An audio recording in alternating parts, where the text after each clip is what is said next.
Good evening. Good evening, everyone. Good evening and welcome to the August 21st, 2018 special meeting of Glendale City Council. May we have the roll call, please? Council members Agajanian, Present. Devine, Here. Garpetian, Here. Najarian, Here. Mayor Sinanian. Here. Please join me in the flag salute. Ready? Begin.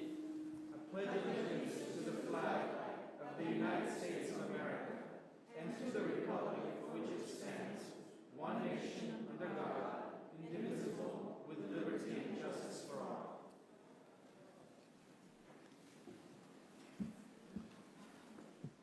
May we have the report, Mr. Clerk? The agenda for the August 21st, 2018 special public meeting of the City Council was posted on Thursday, August 16th, 2018 on the bulletin board outside City Hall. Okay, thank you, Mr. Clerk. Welcome, everyone.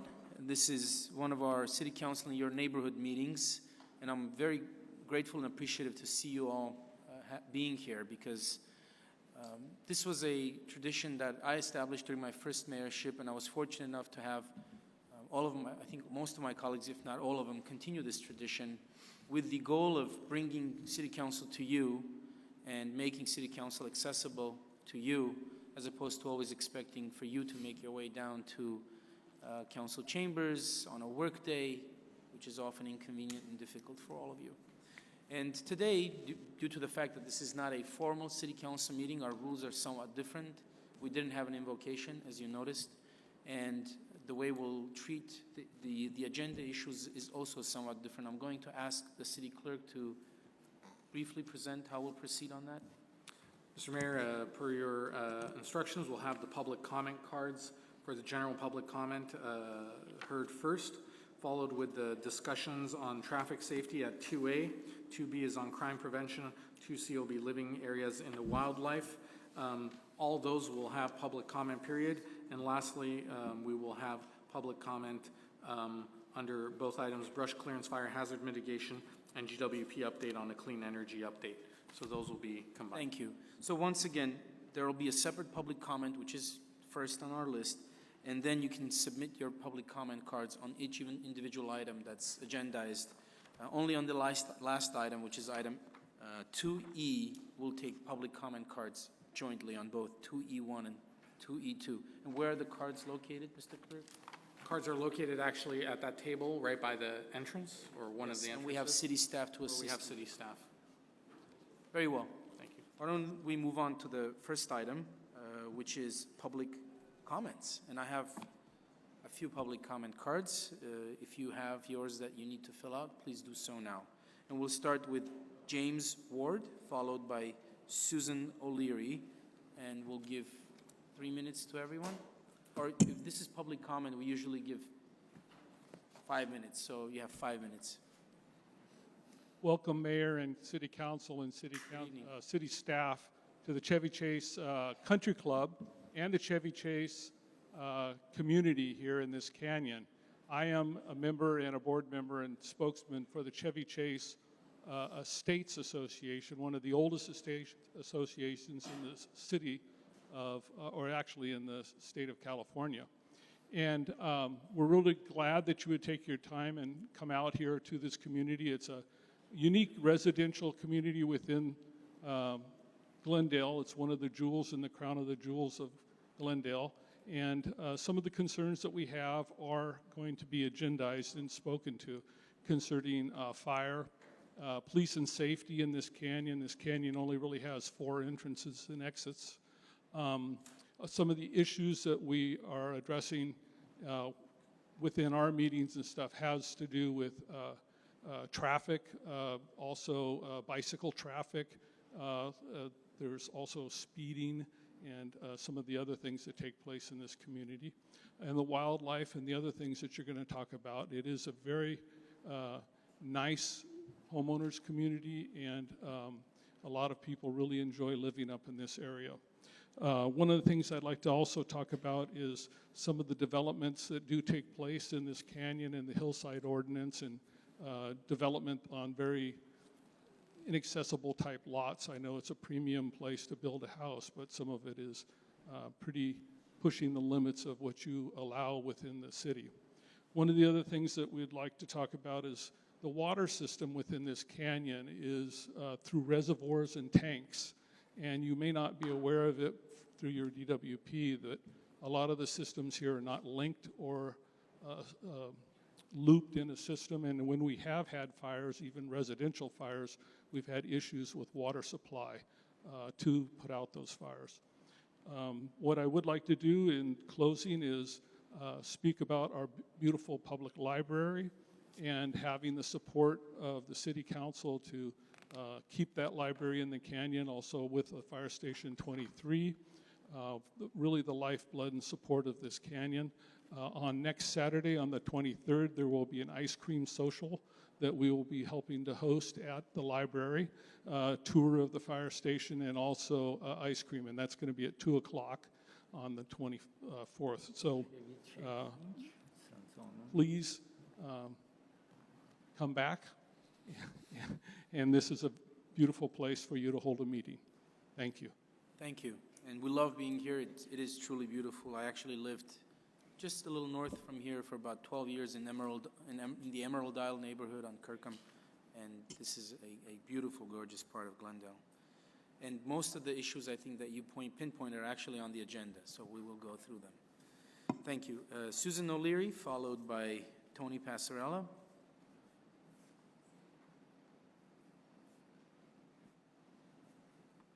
Thank you, Mr. Mayor, City Council.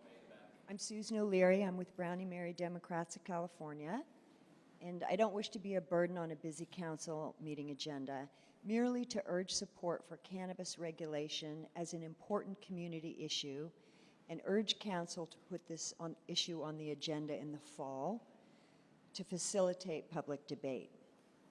82% of doctors approve medical marijuana. One of them, a University of California oncologist named Dr. Donald Adams, says that not a day goes by when I am not recommending cannabis to patients for nausea, loss of appetite, pain, insomnia, and depression. Physicians are in support of cannabis as a medicine. The evidence is impossible to ignore. More than 23,000 scientific papers have been released on medical applications of cannabis: Alzheimer's, cancer, epilepsy, post-traumatic stress disorder, autoimmune diseases, and more. The National Institute of Health says that 100 million Americans suffer from chronic pain. As the number of prescriptions for opiate-based painkillers has risen, so has the number of people becoming addicted to these opiates. Doctors are increasingly recommending cannabis as a replacement harm reduction method for opiate addiction as well as chronic pain symptoms. Cannabis regulation is an economic opportunity with collateral social benefits if properly regulated. Thank you for your attention. Thank you, Ms. O'Leary. Tony Passarella, followed by Mike Mohel.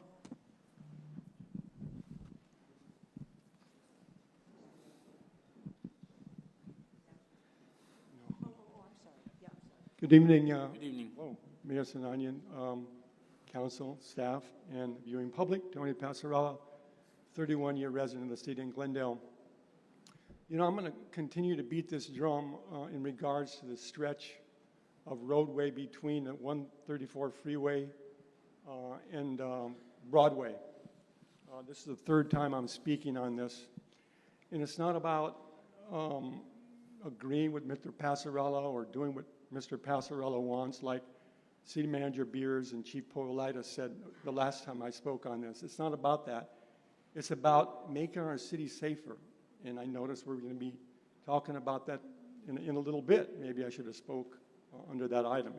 In any event, I'm traveling around the city, and again, 31 years in Glendale, and there's a lot of street signs, there's radar feedback signs, and they're in curious places. There's one on Wilson, a radar feedback sign, and I thought, well, that's curious. Why is this sign on Wilson between Pacific and the other street? I can't remember, but I'm wondering how many traffic collisions have been on that roadway before they put the radar feedback sign on. A couple of weeks ago, Chief Popolitis said that, and they got the records, I mean, they know everything that's going on here, and I'm quoting him, 35 collisions in a 17-month period on that stretch of roadway between the 134 and Broadway. So what's it going to take? 300 enforcement stops on that roadway between 134 and Broadway. So my question is, there's a very definite need for something.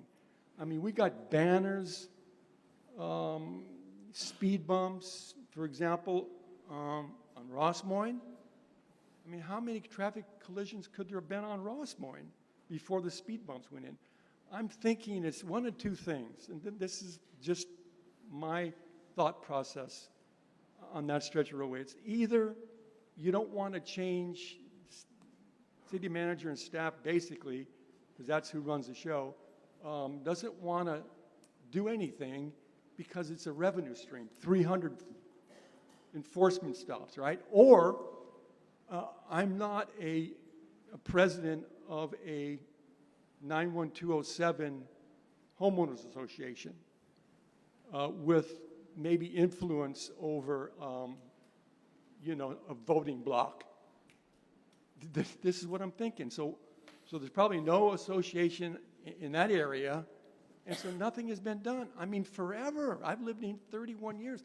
There's not even a speed limit sign. The only speed limit signs are north of Glen Oaks. North of Glen Oaks. Nothing between the 134 and Broadway. Please, can you at least put a banner up there or a speed limit sign? I mean, this has gone on. And I'm going to continue to beat this drum. I mean, you're going to see me here next month and the month after and the month after that. I'm believing that one man can make a difference. I mean, I don't have a coalition of people. I'm not going to go out and, knock on doors and say, come and speak on this issue. People in the neighborhood know it's dangerous, but they just, they don't show up, whatever. And the people from the Days Inn, I gas up there at that gas station. You can try to turn from Alexander on the Pacific, Milford on the Pacific, Myrtle on the Pacific, Salem on the Pacific. You can't, I mean, it's crazy. The people, and when they have a green light from the 134, and they can see down the road another green light, boom, they're on the throttle.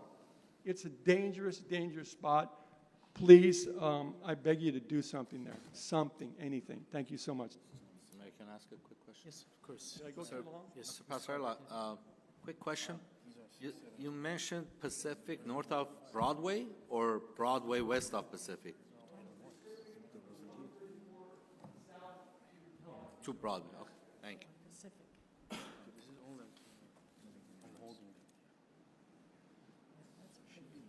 Okay. Thank you, Mr. Passarella. Mike Mohill, followed by Mike Van Gorder.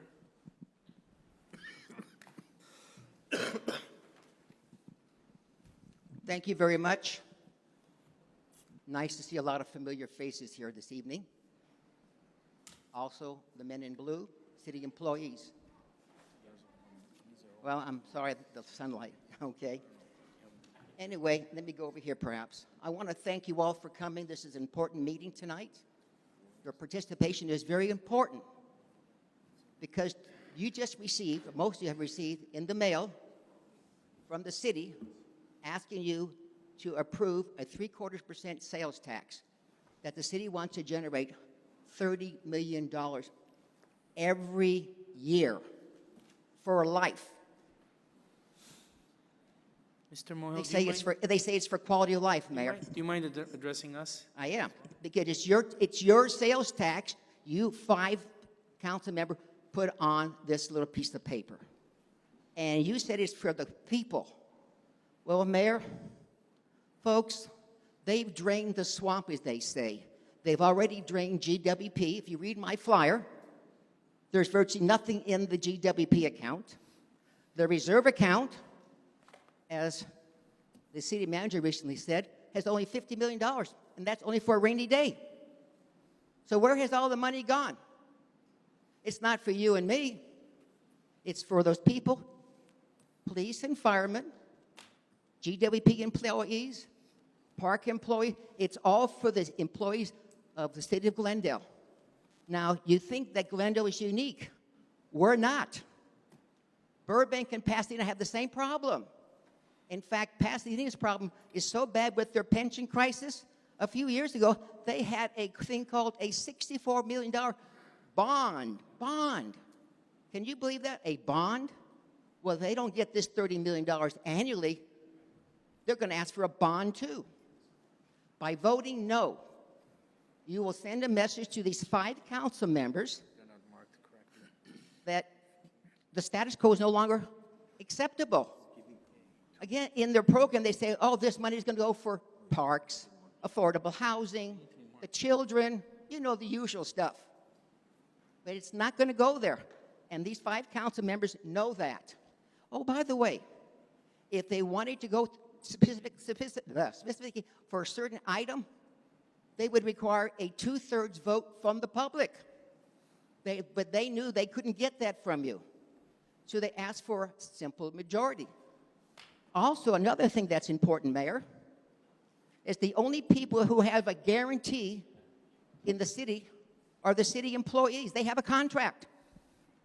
The people who want affordable housing, the renters, the homeowners, we don't have any guarantees, but the city employees have a guarantee. Our police and firemen, I bless them all. They have safety, hard jobs, difficult jobs. But I do believe in paying fair wages.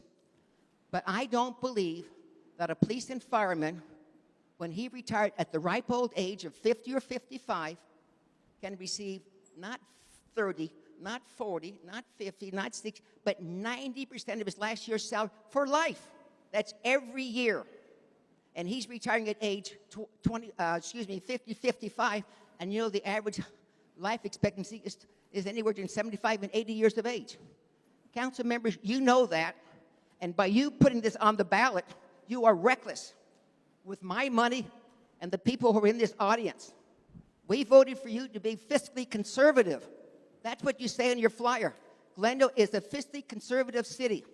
It used to be that way, folks, when I moved to Glendale. But the past 20 years, it has been anything but fiscally conservative. It's been fiscally reckless. When they take your hard-earned money and they give it to the people behind, you know, by the way, we should ask all the people who are city employees, raise their hand. All of a sudden, they don't raise their hand. You notice that?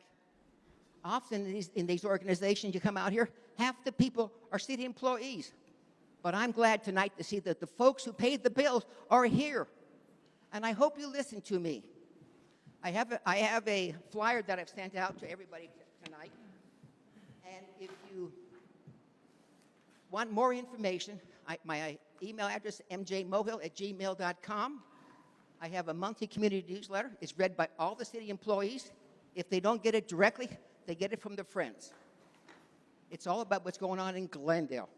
And please, folks, remember, if they wanted to specify where that money would go, they'd ask for a 2/3 vote from the folks. Mr. Mohill. Instead, they only asking for a simple majority. Thank you very much for your time and consideration. Thank you. Thank you, Mr. Mohill. We usually don't respond to speakers. This is about you and your ability to address the council, but I must say that this council abhors the idea of increasing your taxes. We hate it. We don't want to do it. The only reason this is being put on the ballot is because we have observed authorities other than your city council impose taxes on our city's residents, and a minute fraction of those taxes making their way back to Glendale. The last straw that broke the camel's back was Measure H. As a result of the county's passage of Measure H, last year our residents paid, or folks who spend money in Glendale paid $10 million in sales taxes, and about $280,000 of that money, $280,000, that's about 2.8% of that money, made it to Glendale. And when we average out all the monies that the county and the state tax, it's more the county than anyone else, taxes our residents or people who spend their money in Glendale, we get back approximately 15 to 17% of that. That's not fair. And knowing that this is going to continue on because there's 0.75% more taxes that can be imposed, and knowing that the county and other non-city authorities are going to put other measures on the ballot and tax our residents and not give us our money back, we chose with a lot of discomfort, with a lot of dislike, to put this on the ballot in front of our residents for them to consider it. As did the city of Pasadena, as did the city of Burbank, as of last week, did the city of San Fernando. Everyone is maxing out the local tax to make sure that they keep their tax revenues. When we impose that tax, when our residents approve that tax, we keep every last penny of it. We're not going to get back 2.7% or a maximum of 15%. We don't want our residents to be taxed and not be appropriately served. And it's the city that provides the services, not the county authorities. Yeah. Thank you, Mr. Moyle. Mr. Moyle, you had your chance. Mr. Moyle, thank you. Mr. Moyle, thank you, sir. Thank you. Yes, Ms. Devine. I just wanted to add, this ballot measure has a long name, and I can't even begin to tell you what it is. I think it's what is it? Can you help me, Ms. Spears? Yes, it's the City of Glendale Quality of Life and Essential Services Measure. Right, okay. I call it the protection measure, because what we are doing is protecting your money to ensure that it stays in Glendale and it doesn't go to Long Beach or Santa Monica or some other city. We are going to put it in the general fund, a line item, so that this council can decide how that money is spent for your quality of life. We want to keep the money here. We don't want to dilute it and give it to every other city. And that's the reason I think that I voted for this, because I am not for taxes either. None of us are. But we want you to understand that. Thank you. So we can't have comments from the seats. I'm sorry. You can fill out a card and you can express yourself. And at the end of the day, you are going, and we are all jointly going to vote on this measure and decide. If our residents think that this is a wrong measure, it will not pass. If they think it is the right thing to do and it is a protection measure, nothing else, then it will pass. Mike Van Gorder, followed by Candy Marfopoulos. Good evening, City Council. Good evening. My name is Mike Van Gorder. I'm one of the leaders of the Glendale Tenants Union. Right now, there is a rally going on your city steps of 50 or so renters demanding meaningful protection. For 8 consecutive city council meetings, a bunch of working class renters have shown up and demanded meaningful protection. And instead of talking to those people, you're holding this week's meeting at a country club. The tone deafness is hypnotic. The city makes it far too hard to participate in civics. The Glendale Tenants Union just turned in thousands of signatures for rent control, to which this body has made no response. 6 months of collection, preceded by months of planning, preceded by another year's worth of a rent control campaign. 70 people showed up last week's city council meeting to speak about the real issues threatening their livelihoods in their communities, and this council spent 10 embarrassing minutes publicly tripping over yourselves, trying to change a yes vote to a no vote over a formality. You have to be wealthy in order to successfully campaign for this office, and you have to be wealthy to stay in office since the city doesn't pay its councilors enough. I'm going to be a father in less than 2 weeks. I won't have the time to come in and berate this body into exercising the basic responsibility of protecting the 2/3 of the city who rent. Now, my brother is going to be a father in 5 months, and he just got a $600 rent hike. The city government has let the affordability crisis get so out of hand that a church leader is choosing to raise rents $800 on its tenants. Thousands of luxury units sit hollow and cancerous all over Glendale, and last meeting, this city council chose to center over an hour of a conversation on developers, variances, density bonuses. Enough. According to last week's presentation, According to last week's presentation, Glendale has satisfied its need for above moderate income households. Stop talking about the breadcrumbs that might be set aside if we continue to grovel at the feet of profit-driven mega luxury development. We do not have the time. The renters of this city will succeed in our next campaign, but we don't know who among us is going to be the next to lose their home to greed and short-term thinking by the time we hand you all 10,529 valid signatures. We demand action now on this ordinance, the ordinance we've been collecting for, the Glendale Community Stabilization and Fair Rent Act. A 4% cap on the annual increase in rent, which will prevent senior homelessness, among other things. The creation of a rent review board to be composed of both renters and property owners, which will ensure a fair hearing from both renters and property owners. Renters benefit from the requirement of maintenance to permit this annual increase. Property owners benefit from the constitutionally protected guarantee to a fair return. Mayor Sinanian, you stated your first priority upon taking your office was the affordability crisis. I believe you. Act on this measure. Councilmember Agajanian, you announced on television that you supported rent control. Act on this measure. Councilmember Devine, the California Democratic Party that you so cherish has universally endorsed rent control. Act on this measure. Councilmember Garpetian, your right to lease ordinance would work beautifully after we get rent control. Act on this measure. Councilmember Najarian, please surprise us. Act on this measure. Now, right now. Thank you. Thank you, Mr. Van Gorder. Thank you, Mr. Van Gorder. Do you have a comment? Yes. Yeah, another Go ahead, comment sir. for the speaker. I have a question for our city attorney.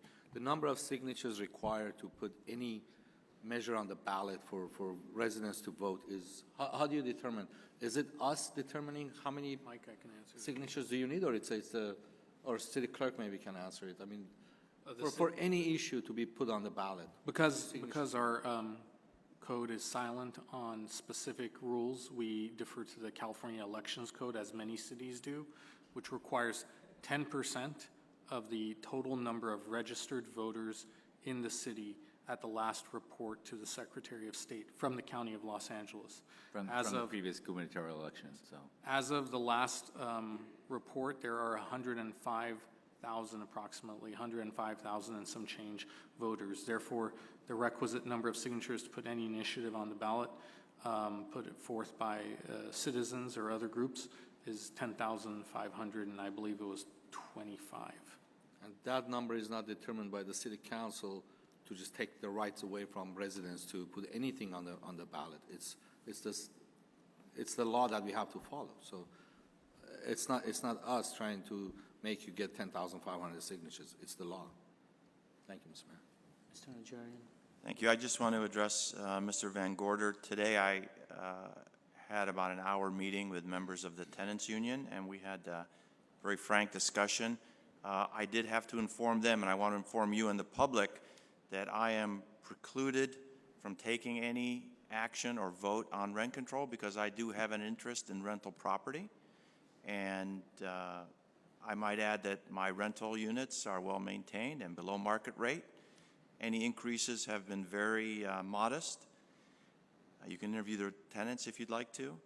So I will not be able to assist in any way, either for rent control or against rent control. In fact, I would have to leave the room, if I'm not mistaken, Mr. City Attorney, if there's any discussion concerning right to lease, anything affecting rental landlord versus tenant rights. But I do want to let you know that I have been a renter. I'm an attorney. I do represent renters and landlords. I have sat as a judge under the unlawful detainer cases. So I know this issue inside and out, perhaps more intimately than anyone else on the dais, but unfortunately I'm precluded from taking a position on it. Thank you, Mr. Najarian. There are no other comments. I'll comment on a couple of points that were made.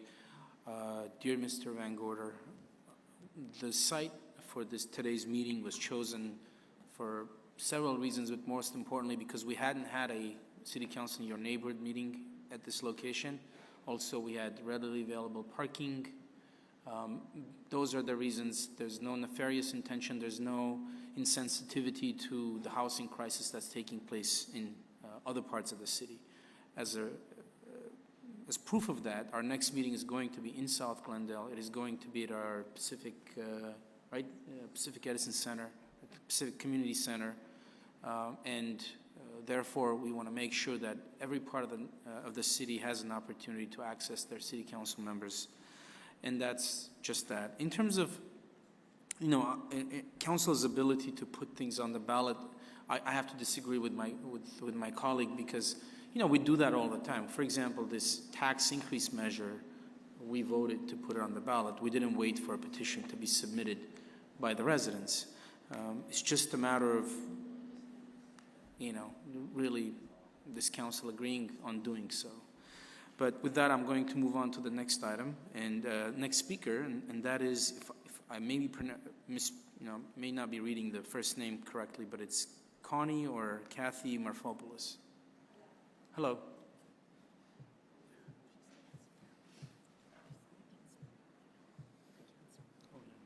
Good evening, Councilman.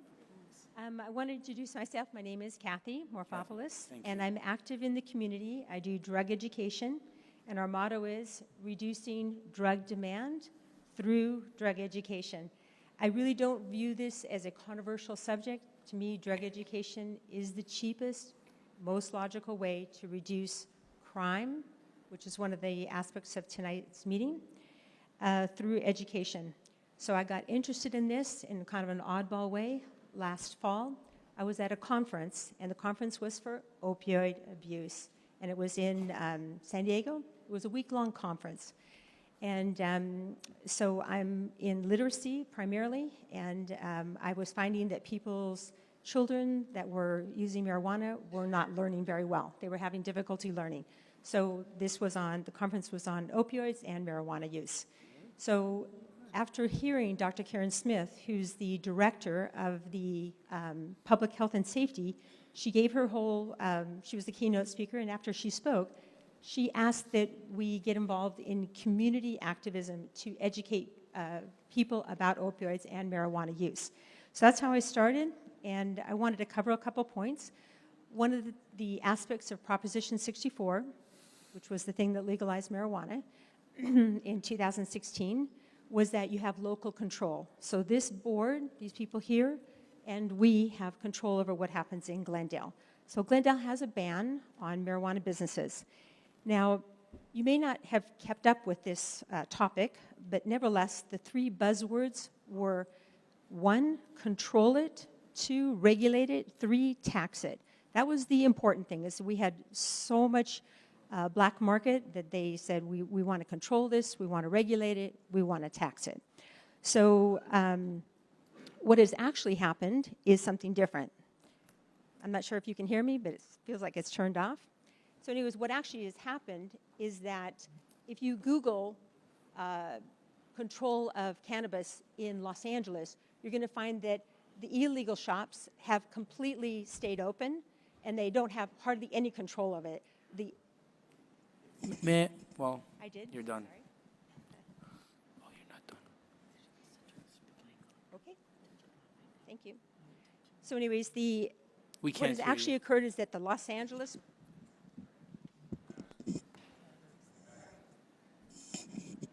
Dan, do we have a mic malfunction? No, it's working. Okay. So just to wrap it up here is that what's actually occurred is that it's not under control. And when they talk about regulating it to eliminate the pesticides, contaminants, and mold, what they're finding out is that July 1st was the deadline, and when they're testing it now, it's full of mold, it's full of contaminants, and it's got forbidden pesticides in it. So all you need to do is Google any of these items, and you're going to find that out. But the key thing that people in this city would be interested in is how much tax. Maybe this would solve our problems. Maybe if we opened marijuana shops, we would be able to get lots of tax money, right? So what has happened is when Proposition 64 was being discussed, they were talking about $1 billion in sales tax revenue for California. So we're past the first 2 quarters, January through June, and what did we get? Not 500 million. We got 83 million. That would be a much lower number. That means that they didn't even have enough money to pay all of their expenses. What these people are talking about is that we have a crisis with the underfunded pensions. would it help Glendale to, number one, add more city employees, add more to the pension costs at the expense of an industry that is right now in chaos? Tuesday was a major cannabis meeting. The Bureau of Cannabis Control had a meeting at the Biltmore, and their purpose was to have hundreds of these cannabis industry people talk. There was at least 100 of them talking. They all had complaints. Number one complaint, they cannot compete because the unlicensed shops do not pay tax. They are not regulated. They are not under control. They are half price. So if Glendale had marijuana shops, they would be in competition with illegal, unpermitted, that are outside of our borders, because right now we do not have illegal shops within our borders. The relevance is we would be adding city employees. We would be adding enforcement. And what would be adding to our tax revenues, right? So before we get interested in this industry, realize that the industry itself is in a trade war. It is in chaos. All you do is look at LAPD, ask your, say, news on local cannabis news, and you're going to find this out. My main reason for talking is Red Ribbon Week is coming up. It's in October. So I know I kind of sidetracked because the lady was talking about, you know, what an economic boon it would be. And I just had to speak to that point. But the main point is the non-controversial issue is drug education. Everybody should be excited because we are volunteers. I'm interested in coming and talk to you about National Institute of Drug Abuse, California Public Health and Safety. I have all their information. I would love to share it with you. Thank you. Thank you, Ms. Marfopoulos. Daniel Brotman, followed by Scott Peer.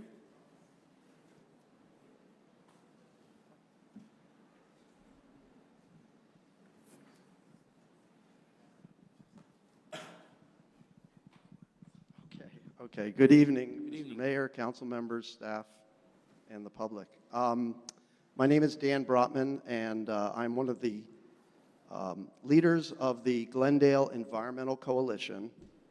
We're a community group with now over 600 members in the city of Glendale.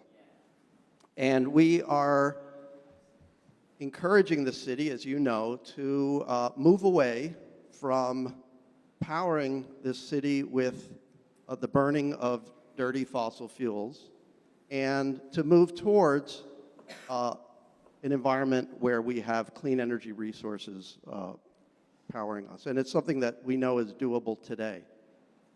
And we know is cheaper than the old gas technologies. Anyway, I want to share my observations with you today about the clean energy request for proposal now that the bids are in. We've studied the list of firms that have put proposals into GWP. Through public sources and through the grapevine, we're able to guess in most cases the kind of projects they're proposing.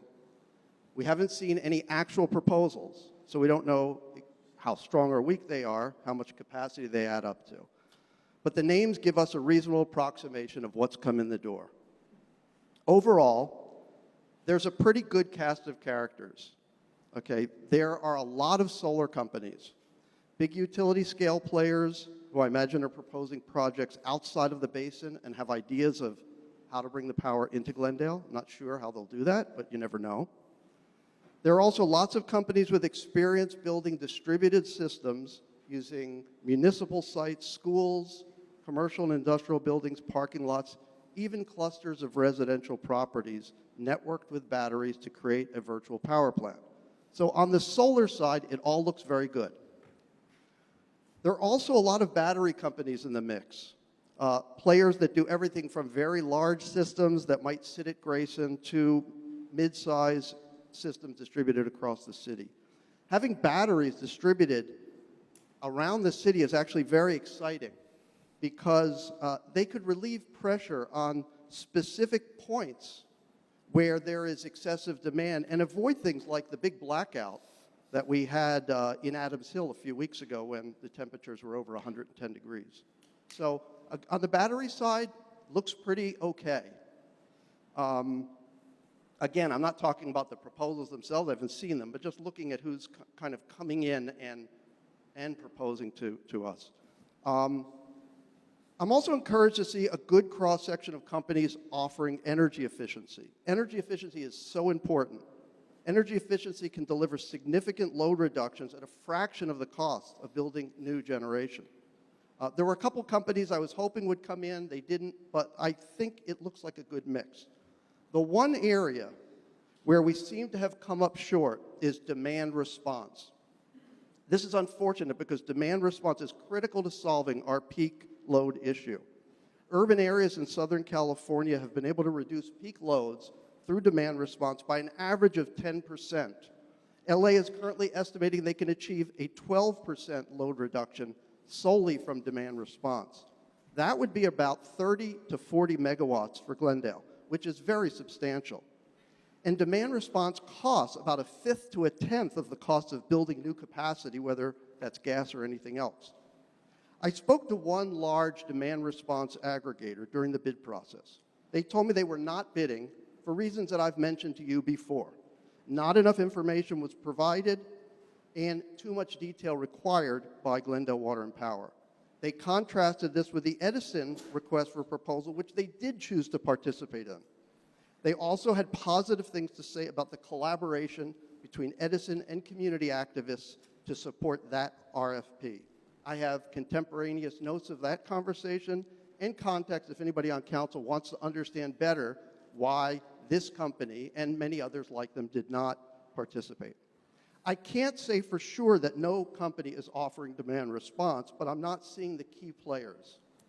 If it turns out we are not getting a strong response on strong proposals for demand response, I would respectfully suggest going back to the market with another RFP specific to demand response, specific to this technology, and tailoring it to make sure that the key players participate.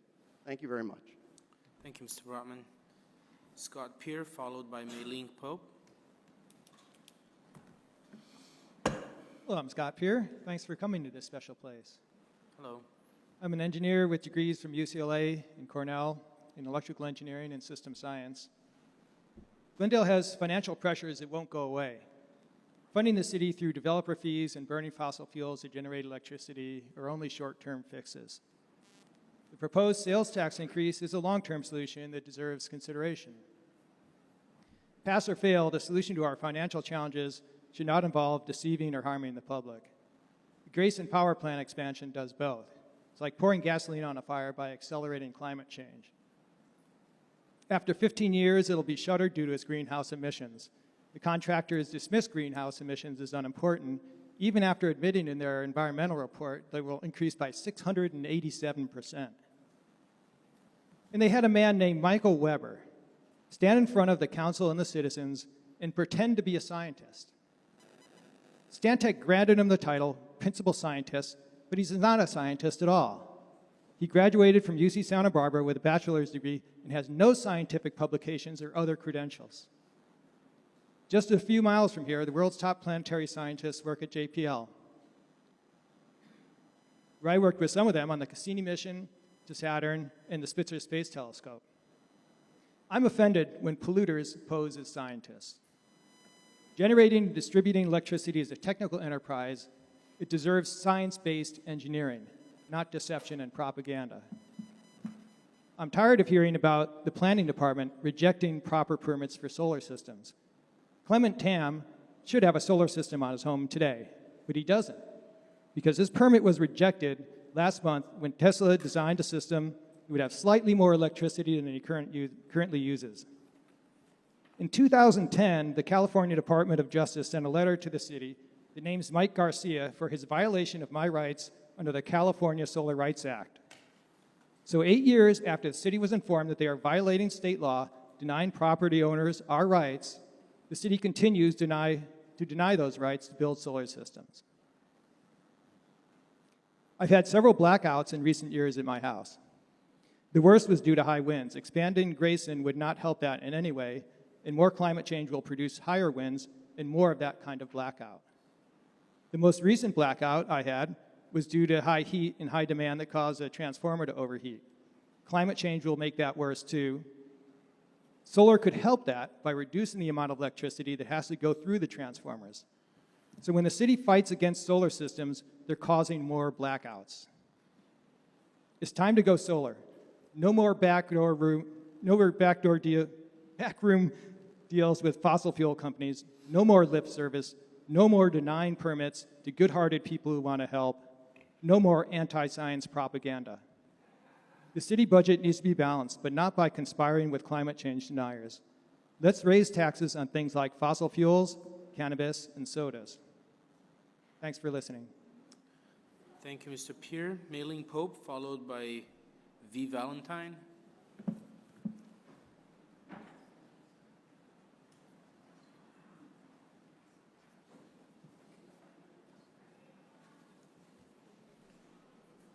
Hi there, Mayor and Glendale City Council. Good evening. Thank you so much for listening to my comment.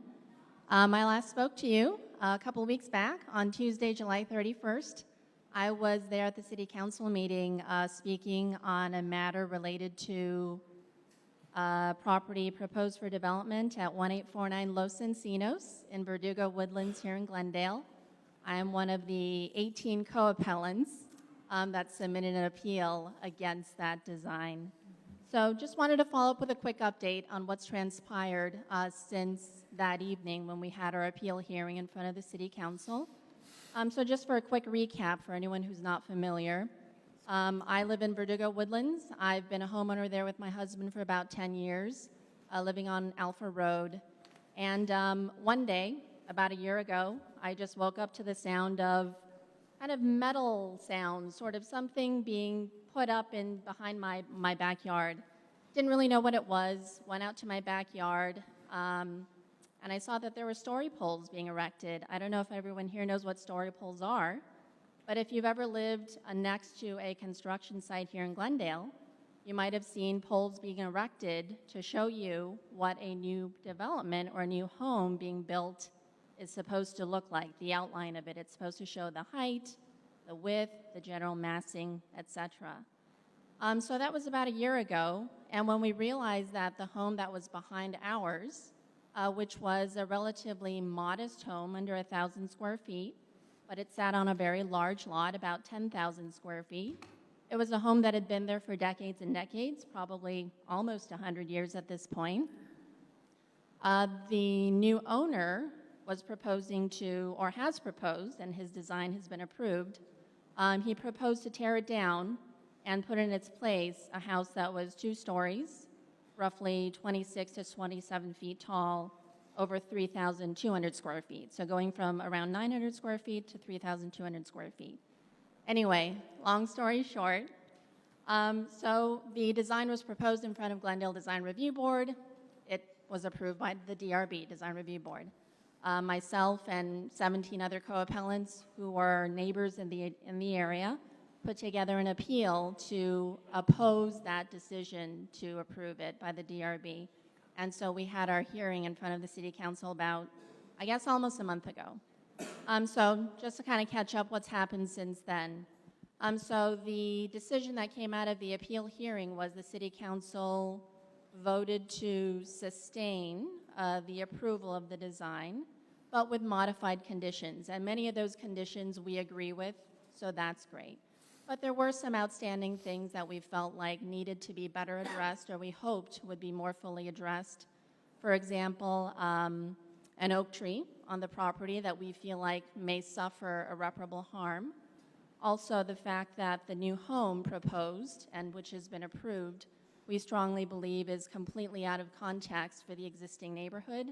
Much too large, much too tall, really doesn't fit in, especially with regard to the Glendale Hillside Design Review Guidelines. So what's transpired since then, and if you remember at the City Council meeting, the architect who was there on behalf of the builder, the applicant, brought in an illustration of what the home would look like. It was a very nice illustration, but I had mentioned during my presentation that I didn't feel like it was accurate. So in less than 2 weeks following the City Council meeting, the home has since been listed on the MLS The applicant, or the architect who spoke on behalf of the applicant, during the city council meeting, I believe, represented that a family would be moving in, that he was building it for a family that was already planning to move in, small children, something like that, and they had said the same at the DRB meeting about a year ago. And yet, less than 2 weeks after the city council meeting, the home was listed on the MLS for sale, and that's what I'm holding in my hand, is the MLS listing with the same illustration that the architect brought to the meeting is in the MLS listing. Why do I bring that up today? I guess I bring it up because we felt all along that the applicant wasn't 100% truthful. I'm not saying the architect, I'm just saying the applicant. Not 100% truthful about the intentions of why they were building their home.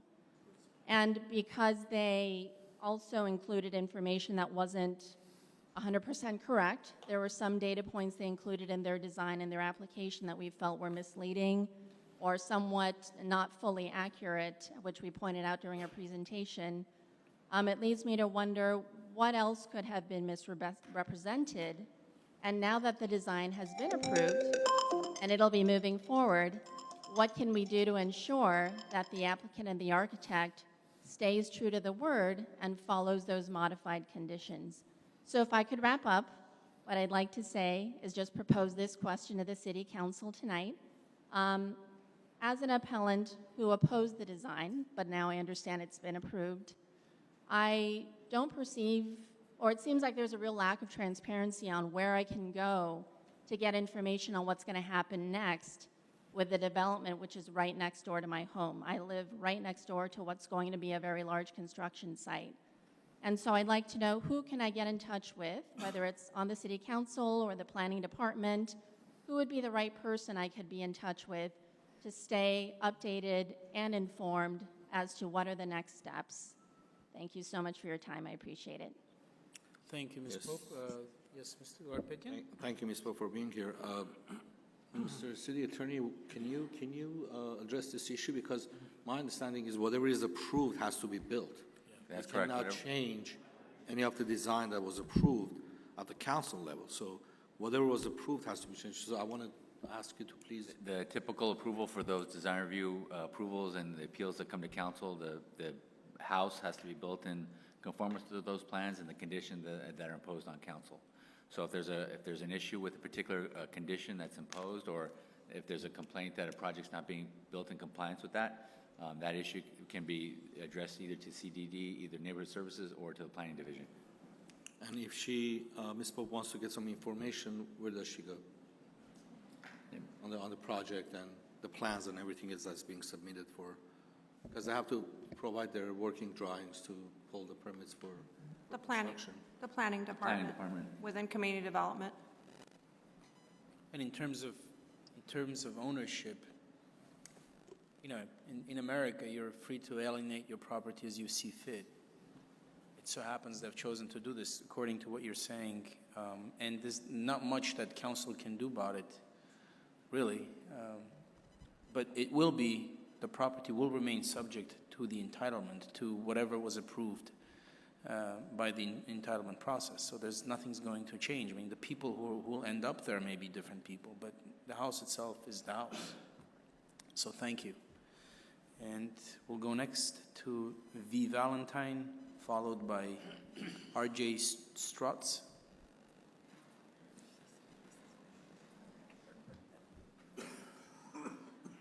Thank you. Good evening. Good evening. For Mr. Brotman, go ahead, build that plan that you're planning, that you're asking for. Nobody's keeping you from building it. Go ahead, build it. Go ahead, build that plan. Get some land from the city and you build your solar plant. In addition to our plant. No, you should, I'm not denying. Go ahead, build it. Now, the temperature needs to be checked. Somebody, I'm freezing. And Mr. Zer needs to keep that combination to the safe in his pocket, not out there for people that don't want to mention their names. Okay, I live in Sycamore Canyon. The bottom of Sycamore Canyon is the slums. Did you know that Glendale has the slums? It's Harvey, Glen Oaks, Verdugo, and Broadway. At least 6 establishments sell alcohol before you can enter your home. I will not name my street. I don't want San Fernando, Burbank, send all their gangbangers down here. It is the gutter. Gangsters are trashing my block. I'm just talking about my block. And trashing my health. Even the city hall is on high alert, in fear for their lives. They got themselves an armed security guard. I ask that we get a security guard for the Sycamore Canyon. This is the intelligentsia, wonderful city council members, intelligentsia. We need a new, no-nonsense management that belongs to some union that will be capable to enforce the law. Hire a judge, hire a psychiatrist to deal with these gangbangers. They have government jobs. They drive Maseratis without plates, front or back. And nobody can handle them. But they park their cars so easy to figure out who they are, pull them in for inspection, confiscate their cars. Hire a judge, an independent judge that will give because Sacramento, we were told, they will not do anything. Go ahead, drive here. Go, gangbangers, go on. Come on in. We're not going to touch you. We need a psychiatrist for those people. They're endangering my life on my block. I'm just talking about my block. I'm not going to mention the name of my street. I'm asking for the speed bumps to be laid on my block, 1 or 2 or 3. It will make the difference. Forget it. For 50 years, the people have been asking for speed bumps. Fire department doesn't zoom down the hillsides. They drive very safely. They never crashed yet. The slower you drive, the better you get to your point. On Glen Oaks, the speed bumps work wonderful. No, they don't take the diversion, the side streets. In Chevy Chase, the side street would be the path of the coyote. Go ahead, let them divert and follow the coyote path. It's nonsense. Please put speed bumps on my block, the 1 mile block, near Harvey, Glen Oaks, Verdugo, and Broadway. That square is a slum with a lot of shady stuff going on there. Okay, so quality of life is gone. So I want my taxes cut in half. I'm asking right now. I want my taxes cut in half. Because my quality of life is out the window. When those gangbangers are banging and shooting and bombarding me. Even a pedestrian walking by echoes whatever he's talking with his friend, I can hear inside my house. Now, I think I said everything. Oh, Chinook Ramirez has been giving a long list of those gangbangers. Doesn't matter. They from Los Angeles. They come into Glendale. They don't just from Glendale. They drive from Los Angeles, from everywhere they come here. Pull them in. Put out a notice for inspection of their car. Thank you, Ms. Valentine. Now, I have another thing. Your time. Next meeting we'll talk about drinking water. Thank you. Thank you. Ms. Valentine. He's a very honest person. He is getting the water from a cheap well for Glendale. Ms. Valentine, please. Thank you. We have to move on to the next speaker. Thank you. R.J. Strutz, followed by Lydia Prevor. Good evening. Good evening. Council members, and much appreciated that this is hosted at this wonderful country club. I've never been here before.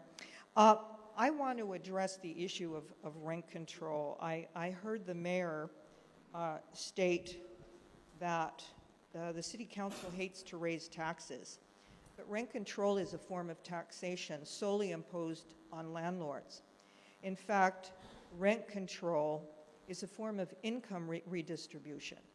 And at some point, will this income redistribution be imposed on real property owners who wish to sell their real property at the highest and best price?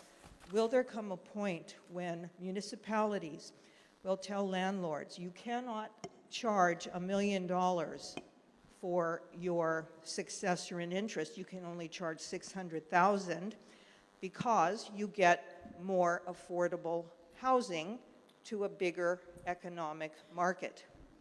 This defies the rules of capitalism.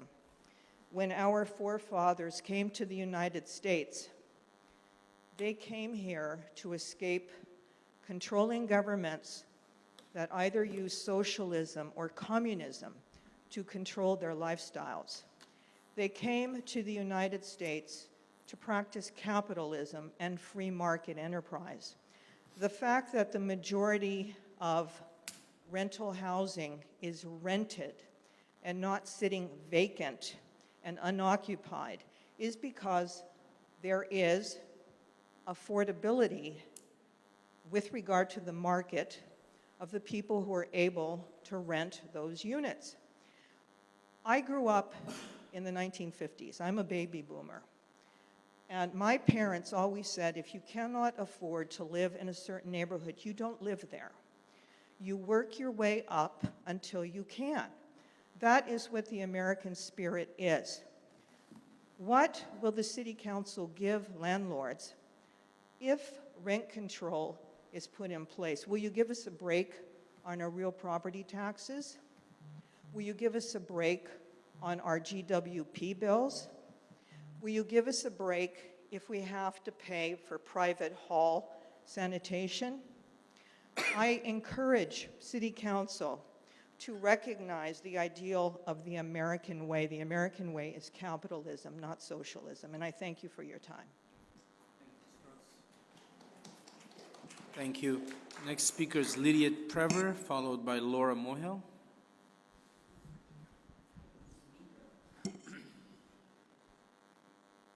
Hi, good evening. Good evening. I'm not prepared because I didn't expect to say anything here. I was going to write a letter. I would like to ask you to please to at least try to control the reckless and fast driving. I have been living in Chevy Chase for many years, and I am very familiar of all the accidents. My house was hit so many times, but I never was so scared as it had been in the last few weeks. And this problem started at least 5 years ago. Can I ask you to keep the microphone a little closer to your mouth? It started at least 5 years ago. And it's not only in this part of Chevy Chase. It started in San Fernando, where I used to have my property to all the way here, and it's now in small streets in Glendale. There are cars that are coming really fast, not 40, 45 miles, 60 or more. My car was destroyed by a car driving at 80 miles. And it's very scary. I'm scared to go to the mailbox, and not only because of the noise they make, which I almost have a heart attack. I literally have to go to the doctor. But also because they come to me when I'm pulling the trash can in or out, and I have to jump. They don't even try to move, to wave. They just come. And about 2 days ago, something else happens. There was a bright yellow car that I've been seeing going very fast, coming very, very fast. And I had to wait to the right because he was going to hit me. He passed this short from my car and coming very fast. I had asked the companion that I had at the time how far he estimates the car was going because he's a professional driver, he was. and he estimated about 70 miles an hour. So I fear for me and for all the people, in fact. And I think people know what I'm talking about. I don't know what you can do. I don't think it's a matter of just education, because based on the cars, the brands of this car, it's just a matter of power and I don't know, I would call terrorism almost, because that's what I feel. I feel terrorized. If you please can do something to address this matter. Thank you. Thank you. So that's item 2A. That's actually on the agenda, but thank you for your comments. Next speaker is Laura Mohill, followed by Roseanne Kalaba.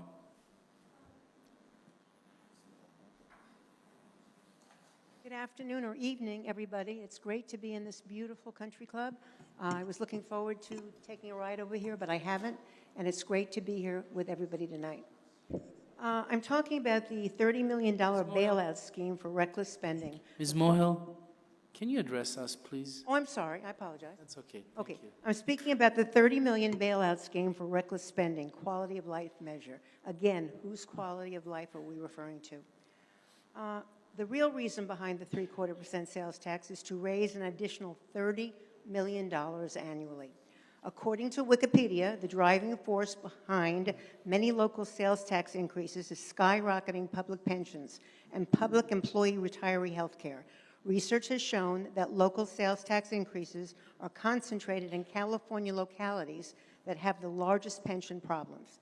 All the cities that are hurting financially are using reckless scare tactics when they state that if we do not impose this additional 3/4% sales tax on ourselves, it is more than likely that the county and other government agencies will impose more taxes on us. Mr. Sinanian has said that more than once.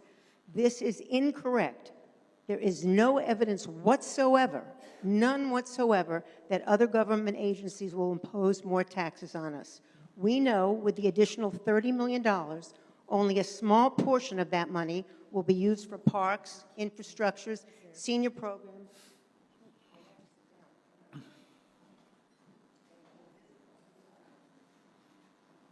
We know with the additional $30 million, only a small portion of that money will be used for parks, infrastructure, senior programs, affordable housing, etc.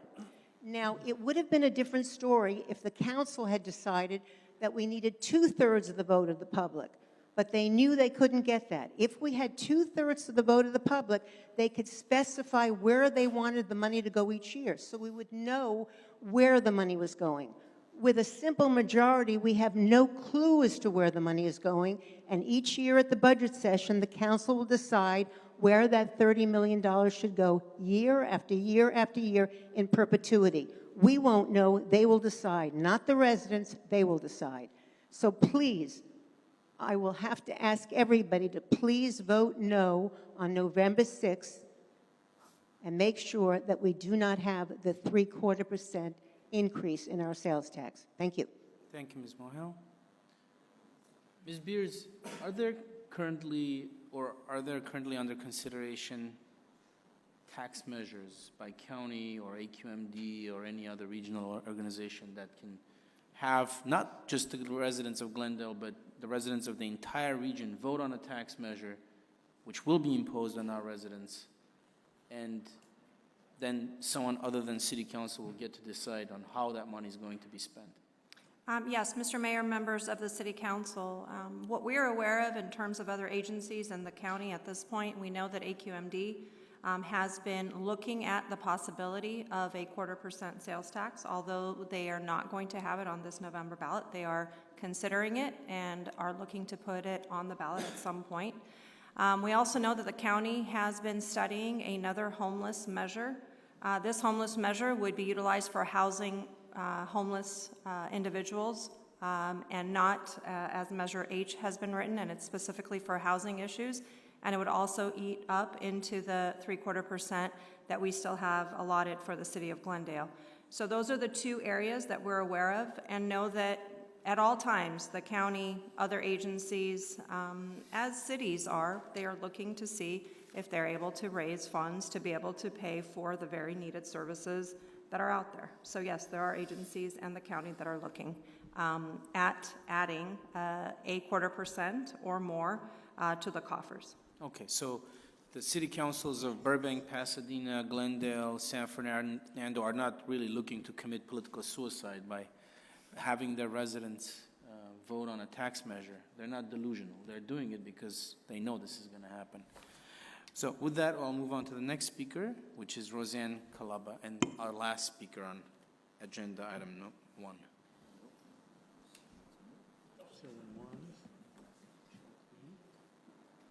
Good evening, Council. Good evening. And thank you for letting us meet here in this beautiful place, which I have never been to before either. I'm here to oppose rent control. It is a socialism method of dealing with the problems that affect our country. Free enterprise works and does work. We all have a conscience on how to behave with each other. There's nobody gouging rents and whatever, but you cannot take advantage of people who have worked hard and take their money and give it to somebody else who says, just give it to me. Socialism does not belong in this country. Thank you. Thank you, Ms. Calaba. Actually, there's another card and I'm not going to entertain any more speakers because now it's been... Okay, that is it. No more cards because it's an hour and a half into the meeting, an hour and 15 minutes, and we're still on public comments. Sarah Tenorio. Go ahead.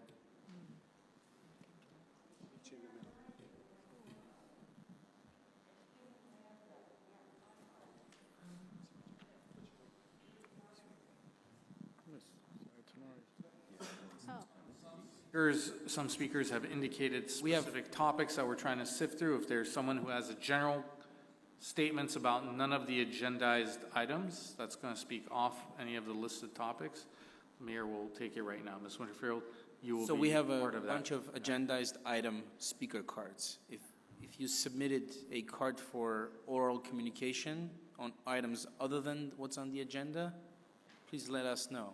Yes, you can approach us, or one of the staff will approach you, and we'll take care of it. Yes, your card has been submitted. It is part of this portion, ma'am. When the mayor calls you. So, Sarah Tenorio. Yes. Can I speak now? Or? Of course you can, Okay, please. cool. Hello, everybody. I'm Sarah Tenorio, born and raised in Glendale all my life, 23 years over here. So we're all here because we love Glendale, but not every family is so fortunate to pay their rent, and rent is constantly increasing. Within a year, there's been residents saying that the rent increased 8 months ago and then increased again like 2 weeks ago from like $500 to $800, and a lot of families are on fixed incomes. A lot of seniors are on disability and on Social Security, and they just can't afford it. And we're seeing an increase of senior homelessness in Glendale. And I'm just here to state that we need rent control if we care about our community, and we talk about how we're going to help each other. Well, where's that action? Where's that help? Why are there families losing their homes? Why can't we just all agree together? And City Council, why haven't you done something? Where is your action? Why aren't you listening to the community and doing something for the community? Why are the families of homelessness increasing in families? This is part of your job as well, to help the community, and we don't see any action. So thank you. Thank you. So it turns out that individuals who submitted their cards on specific agenda items don't want to speak on public comment portion. Well, they don't want to speak on the specific agenda items. They want to speak for public comment portion. So fine, I'll take your cards for public comment. And we'll start with Georgie Robinson.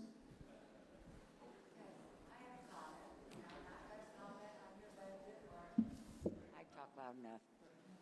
Your budget or any other problems, I've already been through those with you. I do have a problem. I feel like I'm back 51 years ago.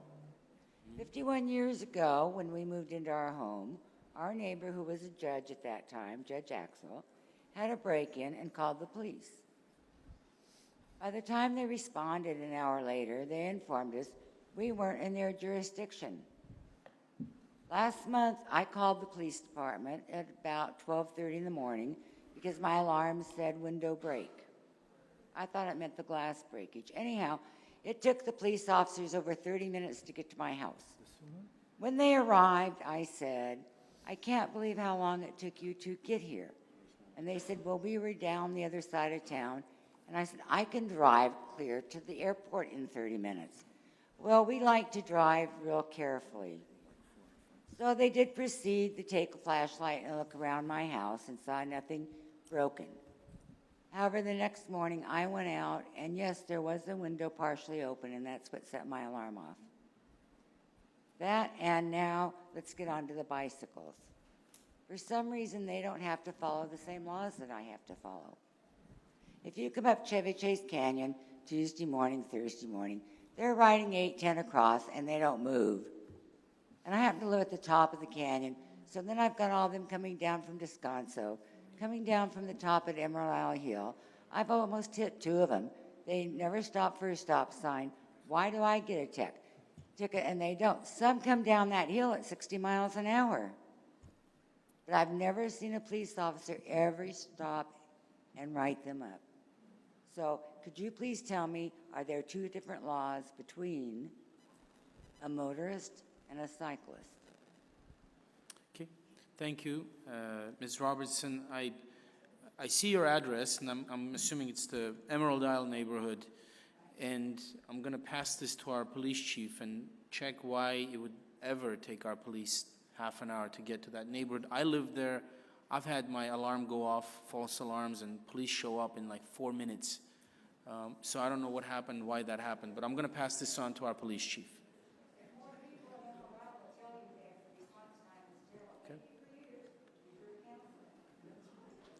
I was just a 24-year-old boy at the time, so I was not a councilman. But thank you. Our chief is going to check on it. Thank you. Steve Siegel, followed by Owen Lewis. Thank you. Thank you for the opportunity to meet with us tonight. I just wanted to add my voice to the people who are reporting that Chevy Chase Drive really can feel very dangerous. People drive extraordinarily fast, very aggressively. And while I understand that there are limitations as to what can be done in terms of speed bumps, cameras, etc., it feels like a situation that's just waiting for a disaster. And so I'm asking that anything that can be done creatively to slow that traffic and aggressively police it be done to help protect the people who live here. I also think the bicyclists are a disaster, but that's another issue.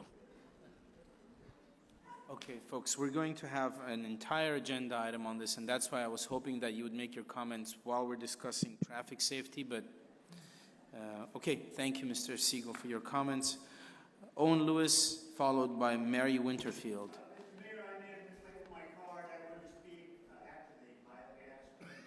Okay, so you do. I'm sorry. I mean, I'm being given different instructions here. Mary Winterfield, would you like to speak now?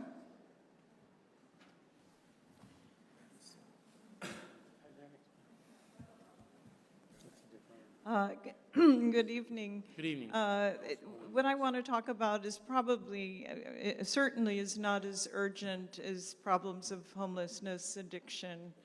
There are a lot of different problems that are more important than this, but in an indirect way, quality of life is very, very important, and it's not just in the sense of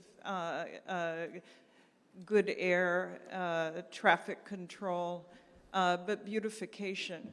And I'm an associate professor at an art college, and that's probably why I'm most sensitive to that aspect when I come to Glendale. I've lived here for 2 years, and I've seen the other communities, Altadena, Pasadena, other communities kind of rise up to the occasion to pave the roads, to have a uniformity of surface.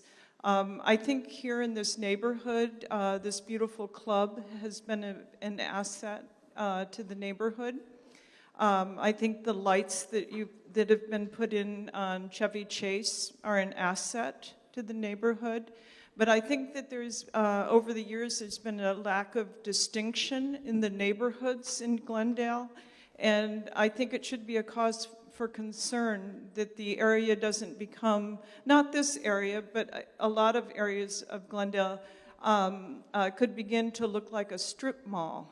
And if there's no beauty in the environment, there's no investment. And if you look at the communities around Glendale, there's a lot of investment. The communities are really growing. And it's because the cities are walkable, there are flowers, the roads are getting paved. The street that I live on in this area is a mess. It just looks like a patchwork quilt. And somebody fell and hurt themselves, and I asked the city to come to at least fill the holes. And the holes were filled, but it looks horrible. And no matter what I do to make my environment more beautiful, I come out to the street, and I have to overlook these things. Of course, the problems that we're talking about at this meeting are in some ways much more important, but I think we're talking about attracting investment in this community.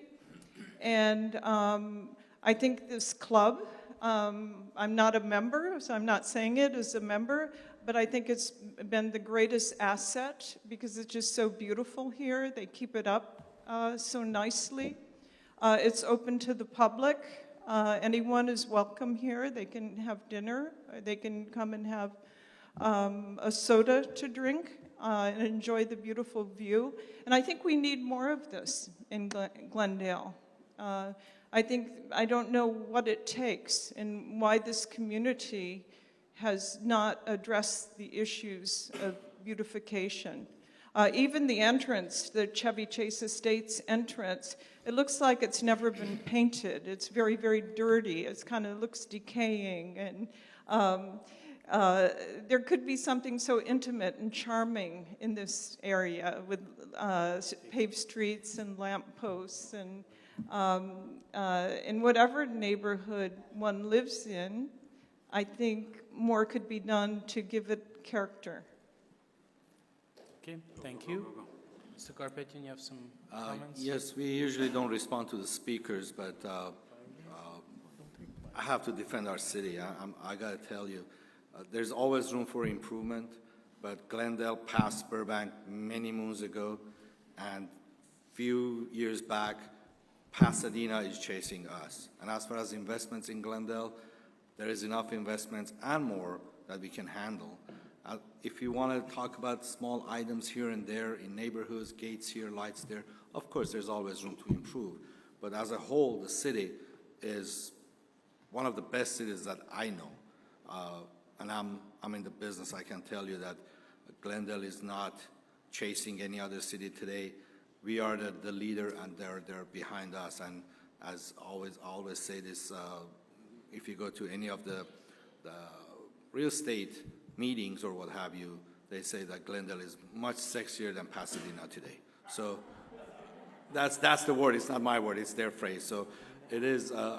And we recently passed the art master plan that is going to look at every single neighborhood differently and implement different art pieces and beautifying the neighborhoods. But I gotta tell you, this is a great city.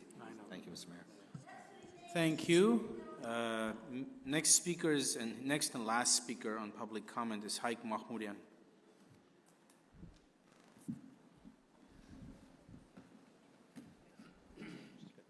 Okay, this is cool. No podium. Thanks, folks. Thank you for taking me. My name is Haik Mahmourian. I am with the Glendale Tenants Union, and I gotta move my phone because I won't be able to see what I'm reading. And I am here because, as you know, rent control is the issue we're fighting for. This is something that is the least that the city can do to protect 60% of its residents who are tenants. And I'm here because I want to state the specific demands of the tenants union and to also outline a few reasons why rent control is something that the Glendale, city of Glendale, our city, needs very much.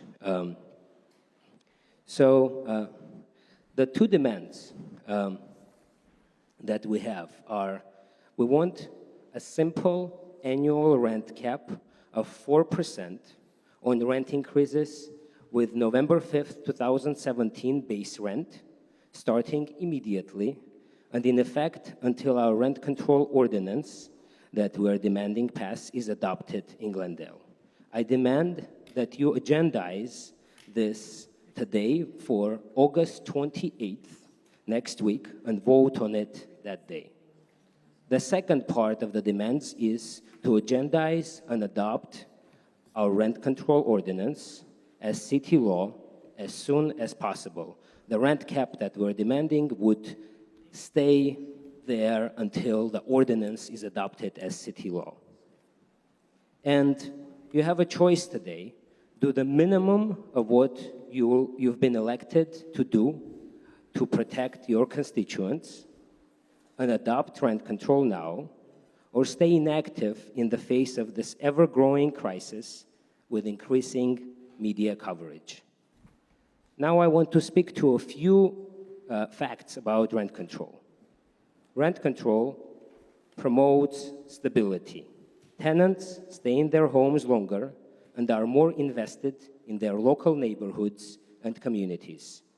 It preserves diversity and prevents homelessness. Rent control leaves tenants with more money to spend in their local economy. Tenants who spend less on rent spend more in their communities. Additional money in the pocket of low and middle-income people is disproportionately spent in their local small businesses rather than saved. Just cause eviction laws do not protect tenants who fail to pay the rent or violate their lease from eviction. State law allows eviction of tenants that do not pay rent or who violate their leases, and no local rent control can change that. Tenants can also be evicted if the owner wants to move in. Rent control does not stop development of new housing. Cities with rent control are experiencing some of the highest per capita construction rates in the state. Rent control laws are popular with voters. California voters defeated the last statewide landlord attack on rent control by a decisive 22-point margin statewide, the Proposition 98 in 2008. Landlords do just fine under rent control. All rent control laws are required to allow landlords to earn a fair return on their investment. Landlords can raise the rent every year by a set percentage and pass through certain... Did I get to the end of my time? Pass through certain additional costs.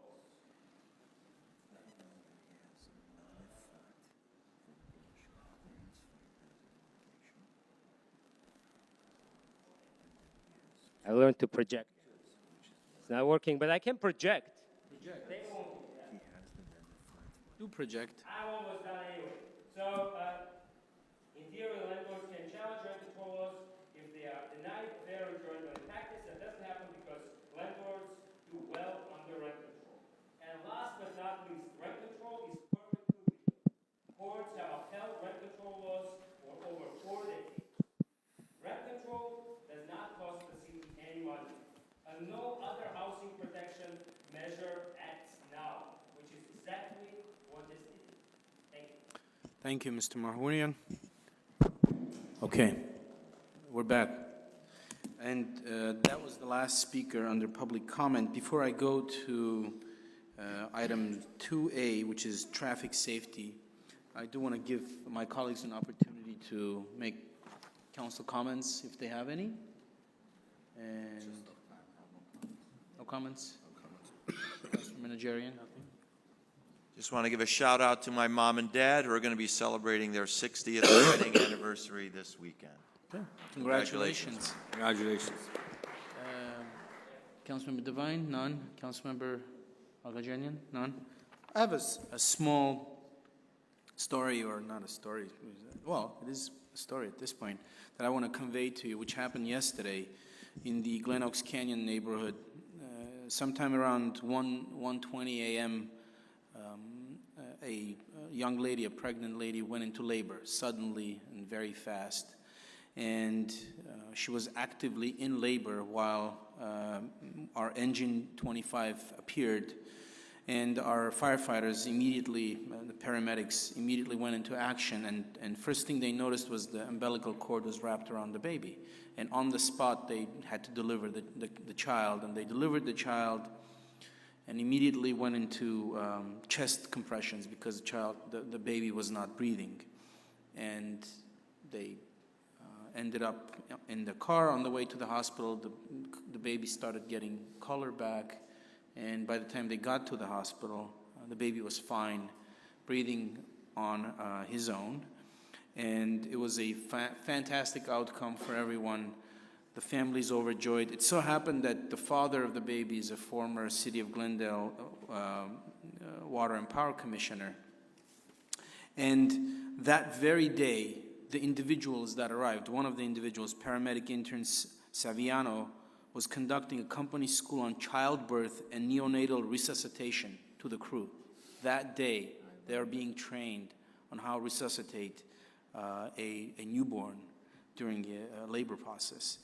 And they worked on this exact scenario. And lo and behold, it happened that very night. So we're going to have this crew come to City Council, to a council meeting. We're going to thank them and honor them and feature them. But I do want to commend them and read out their names. That's Derek Tamburo, Kevin Stockton, Leslie Scott, Jesse Castro, an ambulance operator, Edgar Arana, Zachary Palti, Garapet Yemishian, and Jose Navarro, for a job well done, a very grateful family, and a very grateful City Council. That's all I have on my comments.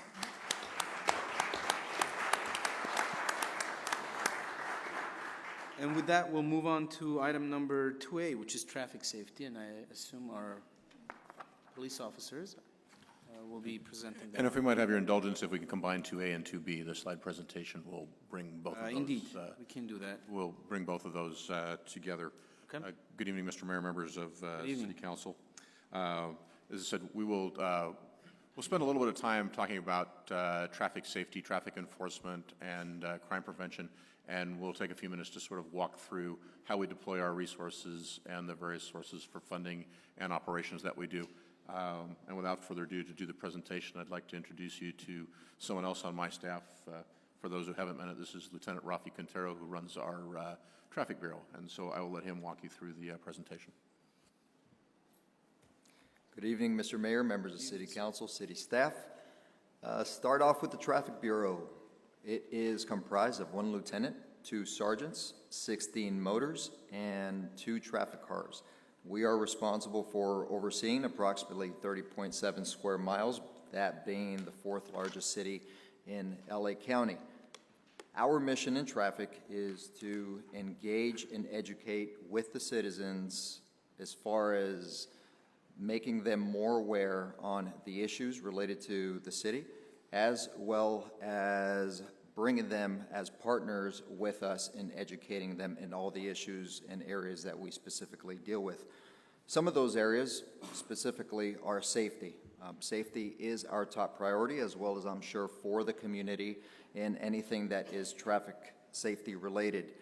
The overall goal is to reduce vehicle and pedestrian injuries and deaths. Now, how do we do this? One of the ways that we do this is through data. We try to take a data-driven and predictive-led approach in addressing all issues involving the city. Some of the things that we look at are intersection collisions. Everything, for the most part, that we do, all is related to collisions overall. Here you have the top 10 locations in the city over the course of the last year from July 2017 to July 2018. Just naming some of the top 5, we have 201 South Central, 729 East Wilson, 299 West Colorado, Brandon Sanchez, which would be our freeways, and then Brand in East Colorado around the downtown corridor, the Americana, access points to the Galleria, and our really main central business areas. Now, we try to take a holistic approach when reviewing all of this data. This right here represents the entire city, being the south, the north, the east, and the west. Last year, from July 17 to July 2018, there were 2,496 documented collisions in the city. The light yellow in this map depicts the low collisions, the low frequency of collisions. The darker red spots on the map signify the higher frequency of collisions. If you look at the map, you'd see that those spots are centered around our downtown area, and they're also centered around the freeways. The freeways being our ingress and egress points, you're going to see a higher amount of collisions in there just based on the volume of traffic. Usually we see this activity morning commute hours and evening commute.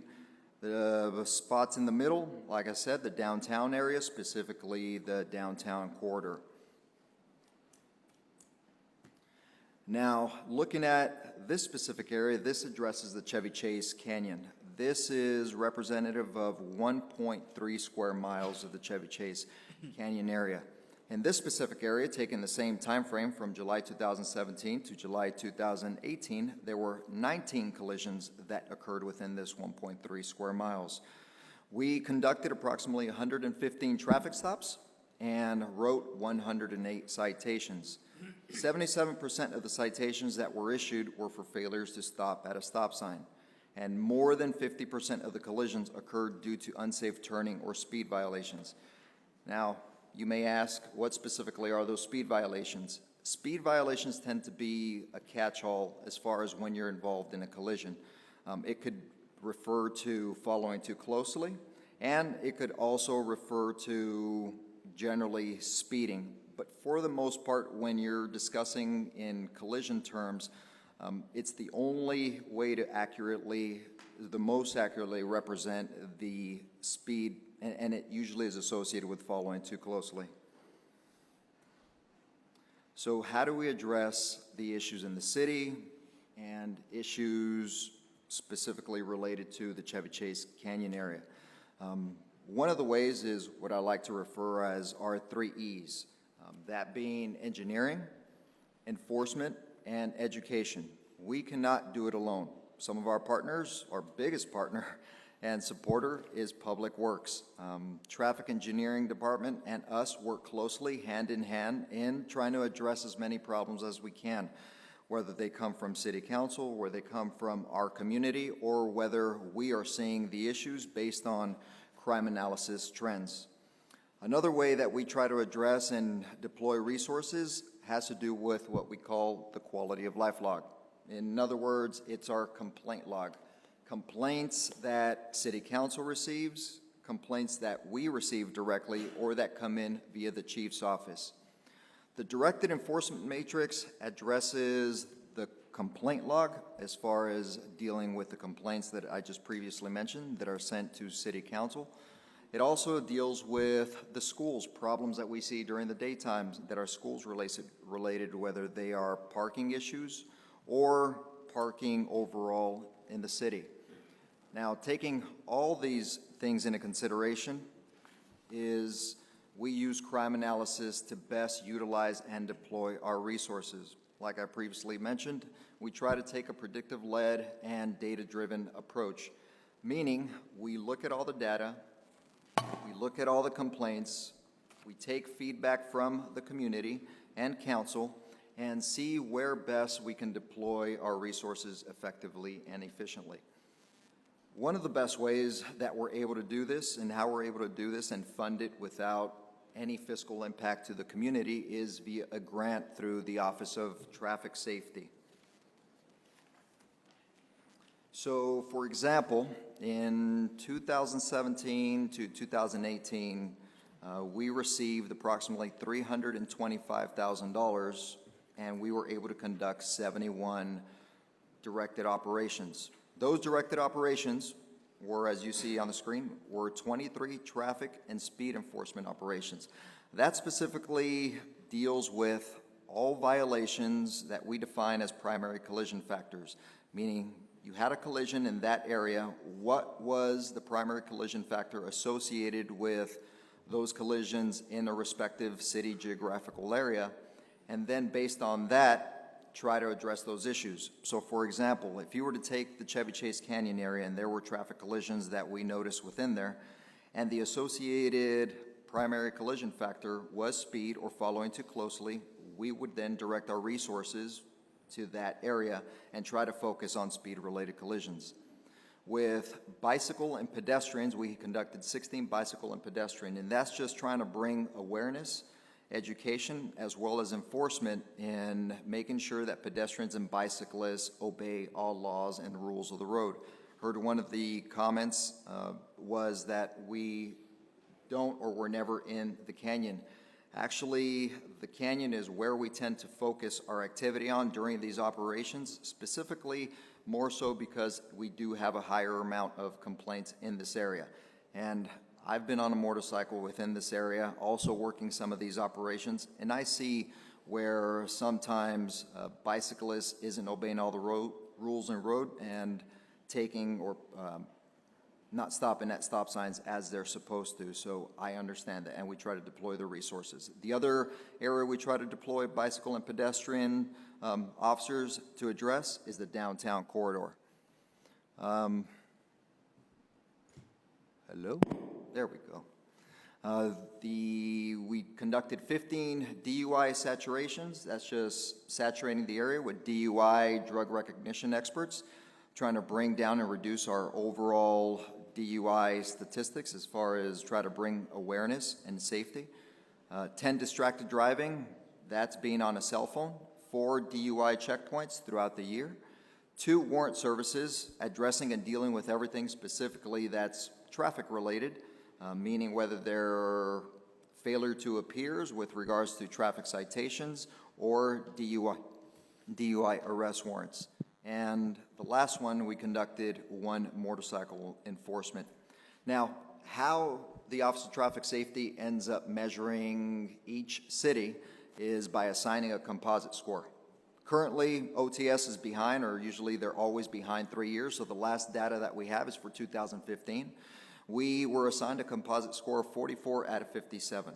1 out of 57 is the worst, and that's definitely where you do not want to be. Right in the middle, say 28 is the average, and anything above that is only a better score. So 57 out of 57 is the best that you can be. We were identified as had a composite score of 44 out of 57 for 57 comparable cities that OTS obtained information on. Thank you. Just to give, this is a sample page from our directed enforcement matrix, as I explained earlier, on how we best deploy our resources effectively and efficiently. Item number 11 on there says Glen Oaks and Glen Vista, Emerald Isle, Flintridge, Buckingham, and Linda Vista. So we take all the data that I just mentioned that obtained via crime analysis and the complaints, and then deploy our motor officers and traffic cars accordingly. So on this specific day, we would have deployed, depending on how many resources we had, if we had X amount of resources, usually we try to deploy at least 2 motor officers or traffic cars in the early morning commute hours. And then we also try to deploy officers in the evening times, whether it's commute hours or during the times that we're seeing the increases in traffic collisions based on historical data. Now, switching gears. Can I just have a comment, if Yes. I could, before you go into the criminology. I hear from a lot of residents about cyclists who do not obey the laws. They don't stop at stop signs. I hear a lot about speeders, and I see them and I hear them, and but I want to concentrate on the cyclists. Is there any way that we can direct our officers to really start citing, not just on these operations, but during the day and in the evenings when cyclists are out there, that when they see it happen, to stress to them to stop, take the time and stop that cyclist, give them a citation so that they learn, because that's the only way we're going to stop this. And if we just keep letting them run the stop signs, and I've seen it in my neighborhood, they're just going to keep doing it. So can I just ask if you will go back tomorrow and say to the officers, let's really start concentrating on giving citations to cyclists who do not obey the laws. Can we do that? I will add that one of the key initiatives that we're undertaking in the police department is an increased emphasis on traffic enforcement overall, not only just the traffic bureau, but our patrol officers, and bicycle enforcement is part of that initiative in order to maintain safe streets. So we're already moving that direction. Okay, so we should be seeing a difference in that? You should start to see more citations being issued for violations. Okay. Last year we issued, Councilmember Devine, last year we issued approximately over 17,000 citations. Approximately, I'd say a good 15 to 20% are directed as a result of OTS. And it's a two-pronged approach, one enforcement and the other balance being with education. So we have to balance that accordingly. And I feel your pain because we see it out there especially, and we do our best with the resources we do. And yes, we do. One of the projects that we also have is with B Street Smart Glendale. So when we're not citing, we try to educate the bicyclists and the drivers as much. I brought one of these cards specifically where if you're a bicyclist and you get stopped, say the Chevy Chase Canyon area specifically, we hand out these comment cards or these advisory cards. And on here, it gives a couple of safety tips. For one, come to a full stop at a stop sign. If you don't, for example, it has a fine associated with it, $489. If you don't ride your bike while wearing a helmet, it has a fine of $196. Usually try to deter based on fines, not always, doesn't always work, but we do the best with what we can, and we try to hand out as much as we can during these OTS operations. But I have a feeling if a cyclist got a $485 ticket, that would be the end of his or her running through stop signs. So thank you. I know you're doing the best that you can. I know that, and I know that we don't have near enough police officers for our city, but just maybe put a bug in their ears to just Yes, ma'am. put the hammer down on these kids and cyclists. Thank you. Thanks. If there are no further questions on traffic specifically related, I'll move on to the criminal activity portion. Are there any questions traffic related? There are none. Moving on, specifically addressing the Chevy Chase Canyon area, the overall criminal activity, the data that we use was from July 2017 to July 2018. As far as burglaries, we had two categories, burglaries and thefts. There were 13 residential burglaries, 7 automobile burglaries. 50% of those burglaries occurred during the day, the other half at night. All were unoccupied. As far as thefts, 10 petty thefts occurred, 4 grand thefts. 50% of the thefts were vehicle-related, meaning that cars were left unlocked. So even though the car, technically the doors are closed, the windows are up, if the car was unlocked, it gets classified as a theft instead of an actual burglary. The other half of the thefts were package thefts. So UPS, FedEx, or some other carrier delivers your packages, whether either at the front door or on the side of the house. The other half were package thefts. So how do we address the crime within Chevy Chase or any other part of the city? This specific slide encompasses the burglaries, the thefts, and traffic data.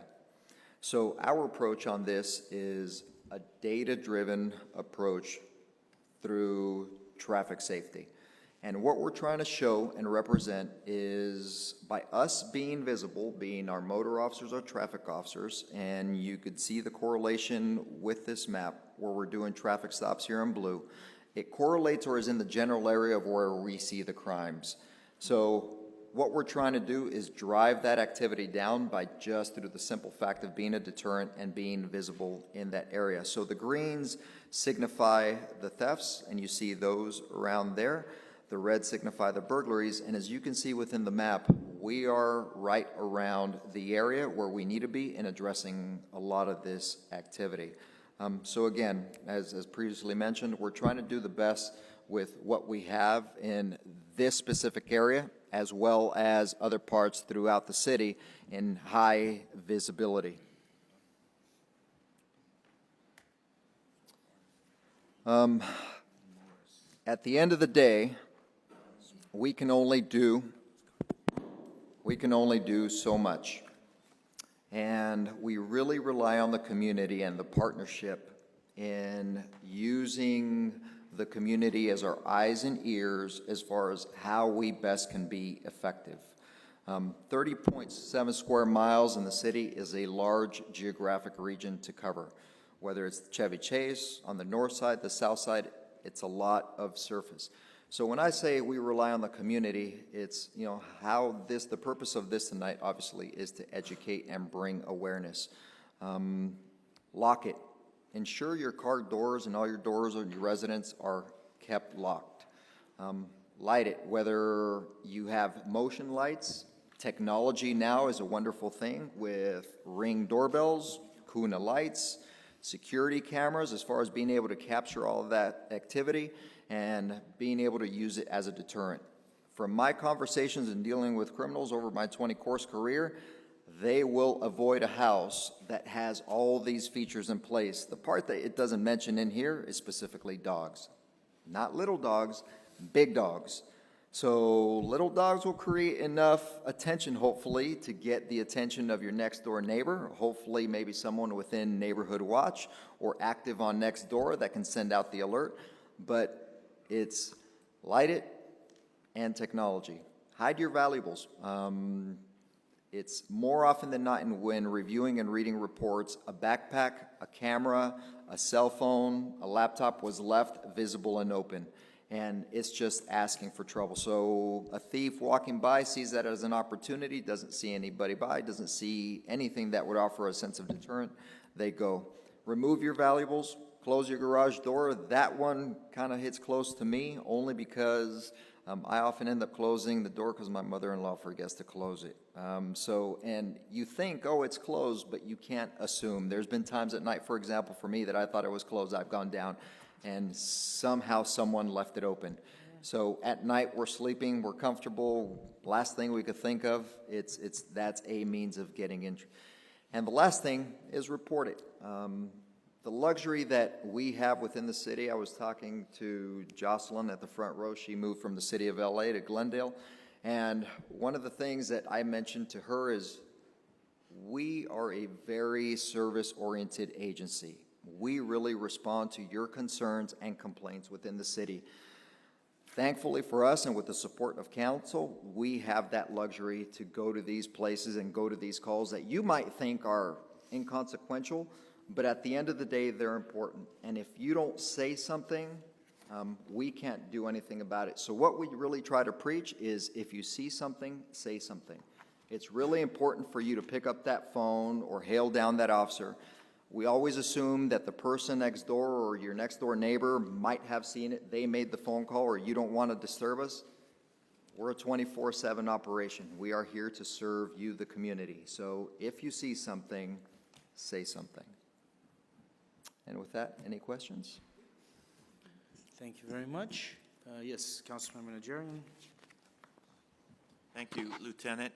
Can you please let us know what the best number or numbers are to report things? Everything from, obviously an emergency should be 911, but there may be a whole other list of things. Something doesn't look right at your neighbors, or the garage door is open, or is there an alternate number to 911 that you would request us to call, or do you prefer that we just call 911 and go straight to the dispatch? It depends on your emergency.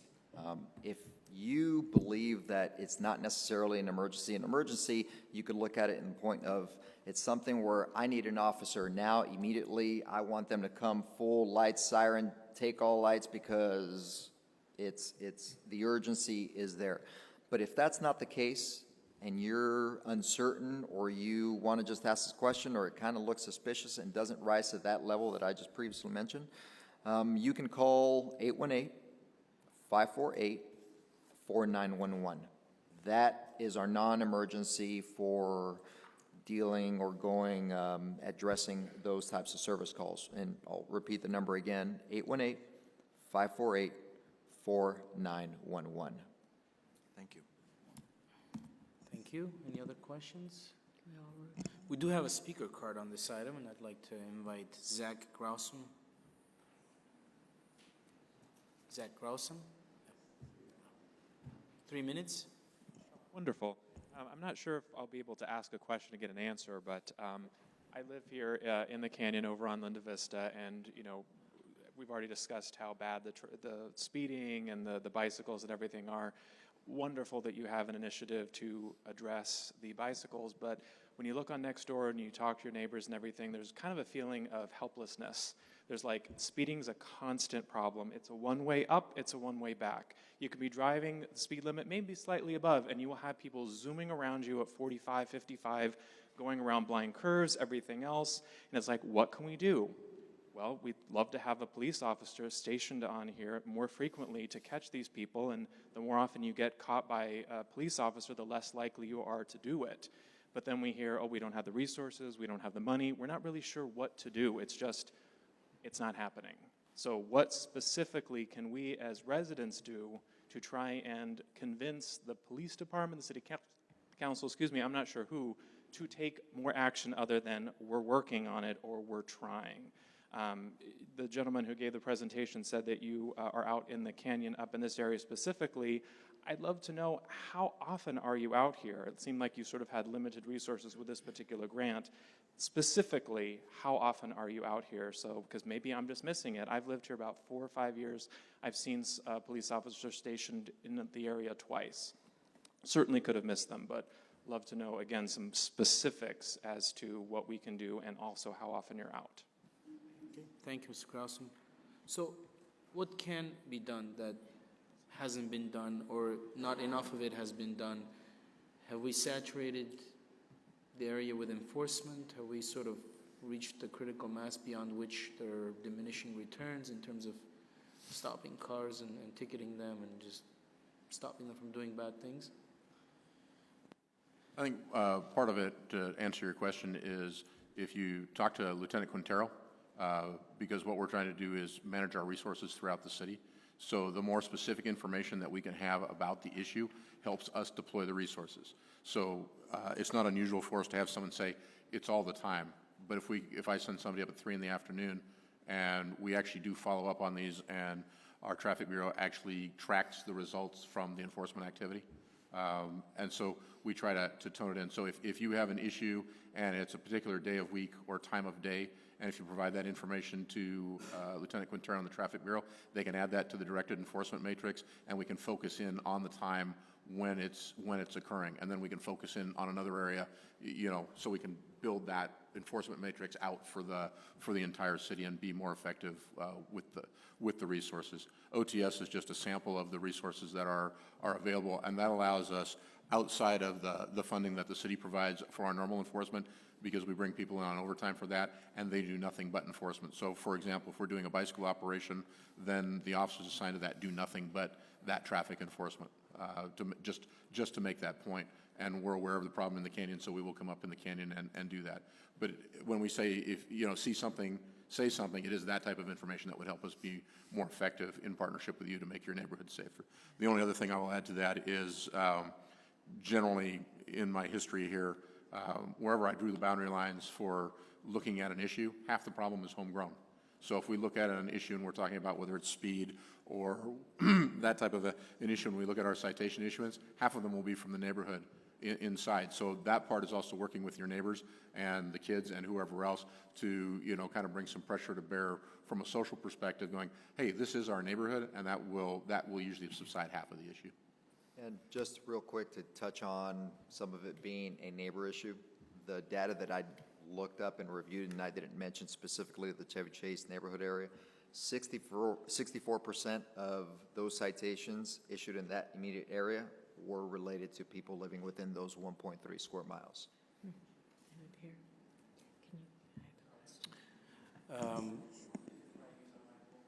I know we really usually don't go back and forth. So if I let you, then I have to let everyone sort of engage the police back and forth. But say you're the only one. We're going to make an exception for you. You're special. Yep, that's what I was going to ask. Yeah. Yes, number. That's it. And use my email. It's on there. I told her I didn't bring enough cards.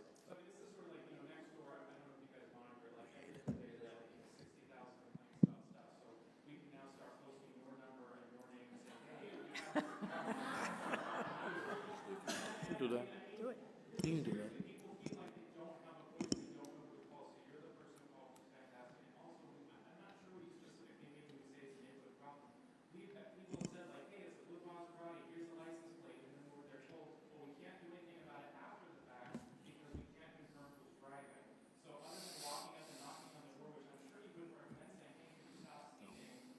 What exactly you mean by let's shame the neighbors. I mean, there's something to be said for that, and I know people do try and post a photo on next door or something, but what specifically are you suggesting we do to curb the neighborhood speeding?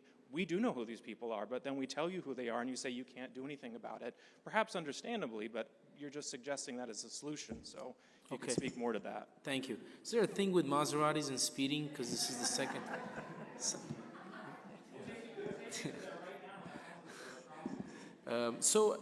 That's actually a good question. What do they email you? I mean, they know a car. It's a sort of a repeat violator, a recidivist.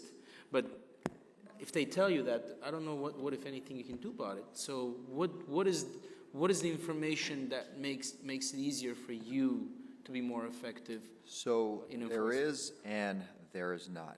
As Okay. far as the actual traffic violations, we have to witness those violations in order to issue a citation. We can't act on information from a citizen as a peace officer and be able to cite after the fact. But what we can do, and why we say we use that information, we just did a couple recently. Don't remember exactly where they were, and don't remember if it was a Maserati. I think one was a Porsche. Specifically, what ended up happening was a road rage type incident. They couldn't call 911 for whatever, so they ended up getting the license plate of this car. We follow up on those requests.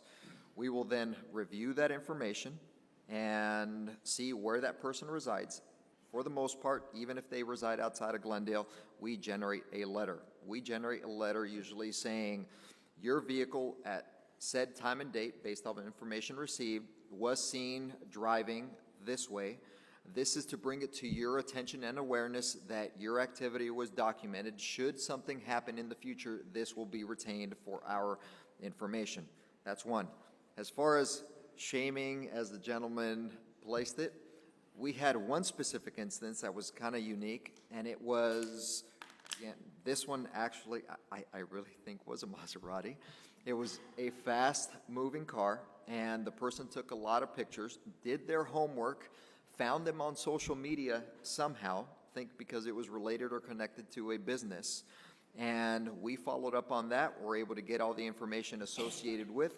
We sent that letter to the registered owner, who happened to be his father.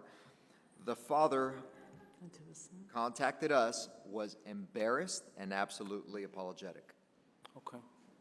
All right, we don't want this devolving into like vigilantism or anything like that, of course. So we don't want to endanger anyone, including the person who's trying to report them.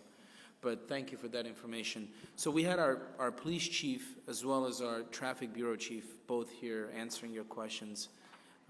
I assure you the area in Chevy Chase Drive will be at the center of our attention. We do have limited resources, but thank you for bringing it to our attention once again. And we're going to be vigilant. Thank you. And thank you for your report. Thank you. Mr. Kasakian, we're going to move on to item number 2C. 2C is living in areas with wildlife. And who will be presenting that item? It comes back over here. Oh, it's you. It's Chief Povolitis. Okay. But I'm gonna turn this over. As I said, the police department does manage the wildlife the Humane Society contract and animal control services, and that is done through Pasadena Humane Society for the city of Glendale. We have a contract with them. They will spend a few minutes because we do get complaints about coexisting with urban wildlife, whether it's coyotes. We've had bears. We know we have bobcats. We have mountain lions, and we have smaller, I'll call them critters, animals that go around. Usually I try to be careful around skunks, especially if they point their tail at me. But they'll kind of take you through, walking through with that. But the only one thing I'll emphasize before I turn it over to Sarah Muriel from the Pasadena Humane Society is that if there is something that is an emergency, the one thing is the police department will always respond to something where there is an immediate threat to life or property, whether that's a bear, whether that's a coyote, and we will come manage that, and then we will coordinate with Pasadena Humane for if that's the appropriate thing, or California Fish and Wildlife if that's appropriate. If it's not an immediate emergency and it's dealing with more of the education and how we manage to deal with urban wildlife, then Pasadena Humane will step in and provide the education and the suggestions to the neighborhood. And with that, I will turn it over to Sarah Maria. Thank you. Thank you. Thank you, Mr. Mayor and council members, for having us here this evening. We're really excited as the Pasadena Humane Society to provide information on wildlife to the residents of Glendale. And as a lifelong resident of Glendale myself, I'm very happy to be here. Really quickly, we just want to inform people a little bit about who we are and what we do. While we're located in Pasadena, we do serve the greater Los Angeles area. We provide life-saving support to homeless and owned animals. We serve 11 cities with animal control, and we have the support of over 1,500 volunteers and 130 staff. Animal control is a huge part of what we do at the Pasadena Humane Society. They're responsible for animal rescue, animal welfare, and cruelty cases, outreach and education, and of course, with the support of local government agencies enforcing the laws. Glendale is one of our animal control contract cities, and so we do respond to lots of calls from Glendale. As an animal shelter, we get in over 12,000 animals a year, about 5,000 of which are wildlife.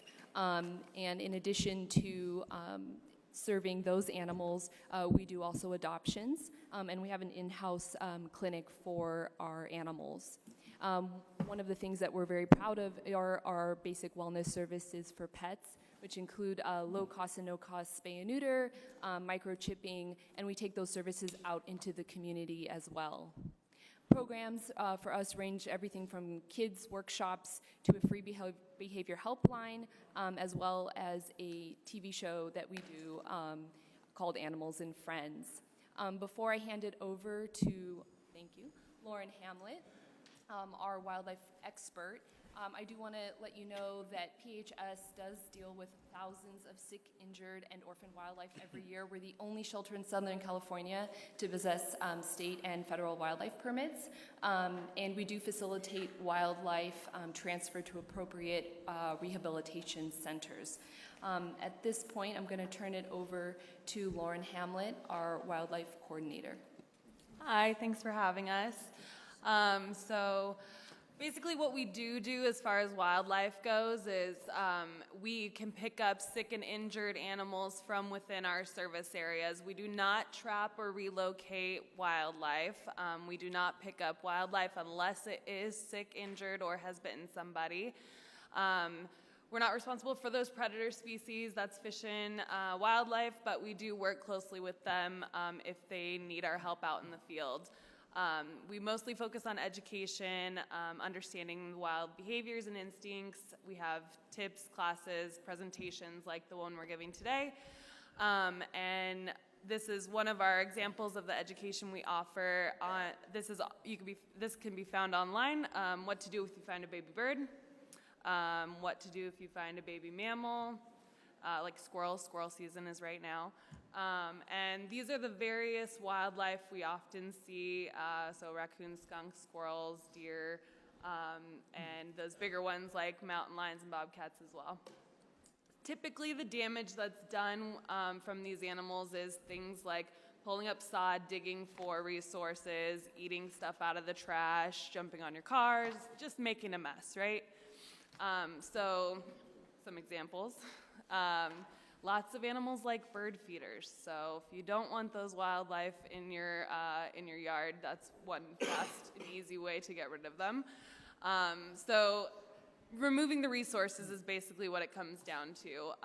You're gonna wanna take out anything that is attracting them. If you're having skunks, possums, raccoons, they're attracted to your trash cans. If you're feeding your pets outside, you wanna make sure any food resources are secure or removed. Any water resources as well, secured or removed. Keep your yard clear of overgrown plants, and don't ever feed wildlife, and talk to your neighbors about it.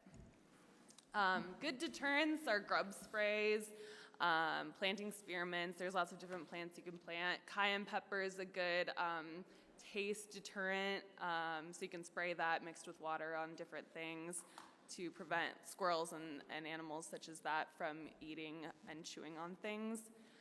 Hanging mothballs and dryer sheets, ammonia and vinegar are also good scent deterrents, and wrapping bases of trees and sheet metal to prevent squirrels and things like that. As far as your pets and wildlife, we encourage everyone to always supervise your small pets or keep other domestic pets inside at night. If you're out walking them, keep them on a 6-foot or shorter leash. We don't really love those retractable leashes because they can go around the corner and boom, there's a coyote that you didn't know was there. So 6-foot leashes are great. Coyotes can see your dog as a threat, so never let your dog interact with a coyote, and always spay and neuter your pets because when your dog goes into heat, that can attract other coyotes. Humane exclusion, there's a couple things that we can do to humanely exclude these animals. Active hazing. Hazing is basically what you do to scare off the animal. So loud noises, making yourself look really big and scary. You kind of have to make a fool of yourself a little bit sometimes, but the point is to reestablish yourself as the predator, that this animal should be afraid of you. And you have to do it consistently, making sure that every time you see the animal that you do this, especially with coyotes, you got to train them like a dog. It's not an overnight fix. It's a thing about consistency, and it's a community effort. So you really have to make sure that your neighbors are all on the same page and everyone is doing this every time they see a coyote. Passive hazing is stuff that you can have, ways that you can change your yard that you're not actively doing. So things, setting out those deterrents, making the animal feel uncomfortable in your yard even when you're not there. You can leave dirty clothes near a den site. You can get motion sensing sprinklers, coyote rollers, and again, vinegar and ammonia soaked rags are also good scent deterrents. A lot of people ask why we can't just trap and relocate them. They belong up in the mountains, right? No, they're very well adapted to our urban environments, and we are right in the foothills here. So it seems like a quick fix, but really it's not humane. They often get injured in traps. They can hurt themselves. They get very stressed out. This is their natural habitat, so to relocate them somewhere else, they don't know where to get resources. They can, often will have a hard time surviving out there. And the reason wildlife's fear of humans has decreased due to unintentionally or intentionally feeding them. So the coyotes keep coming back because they keep getting food. So if you can remove those resources, those food and shelter resources, it's going to make them kind of stay away from your area, and again, hazing them will maintain that fear of humans in them.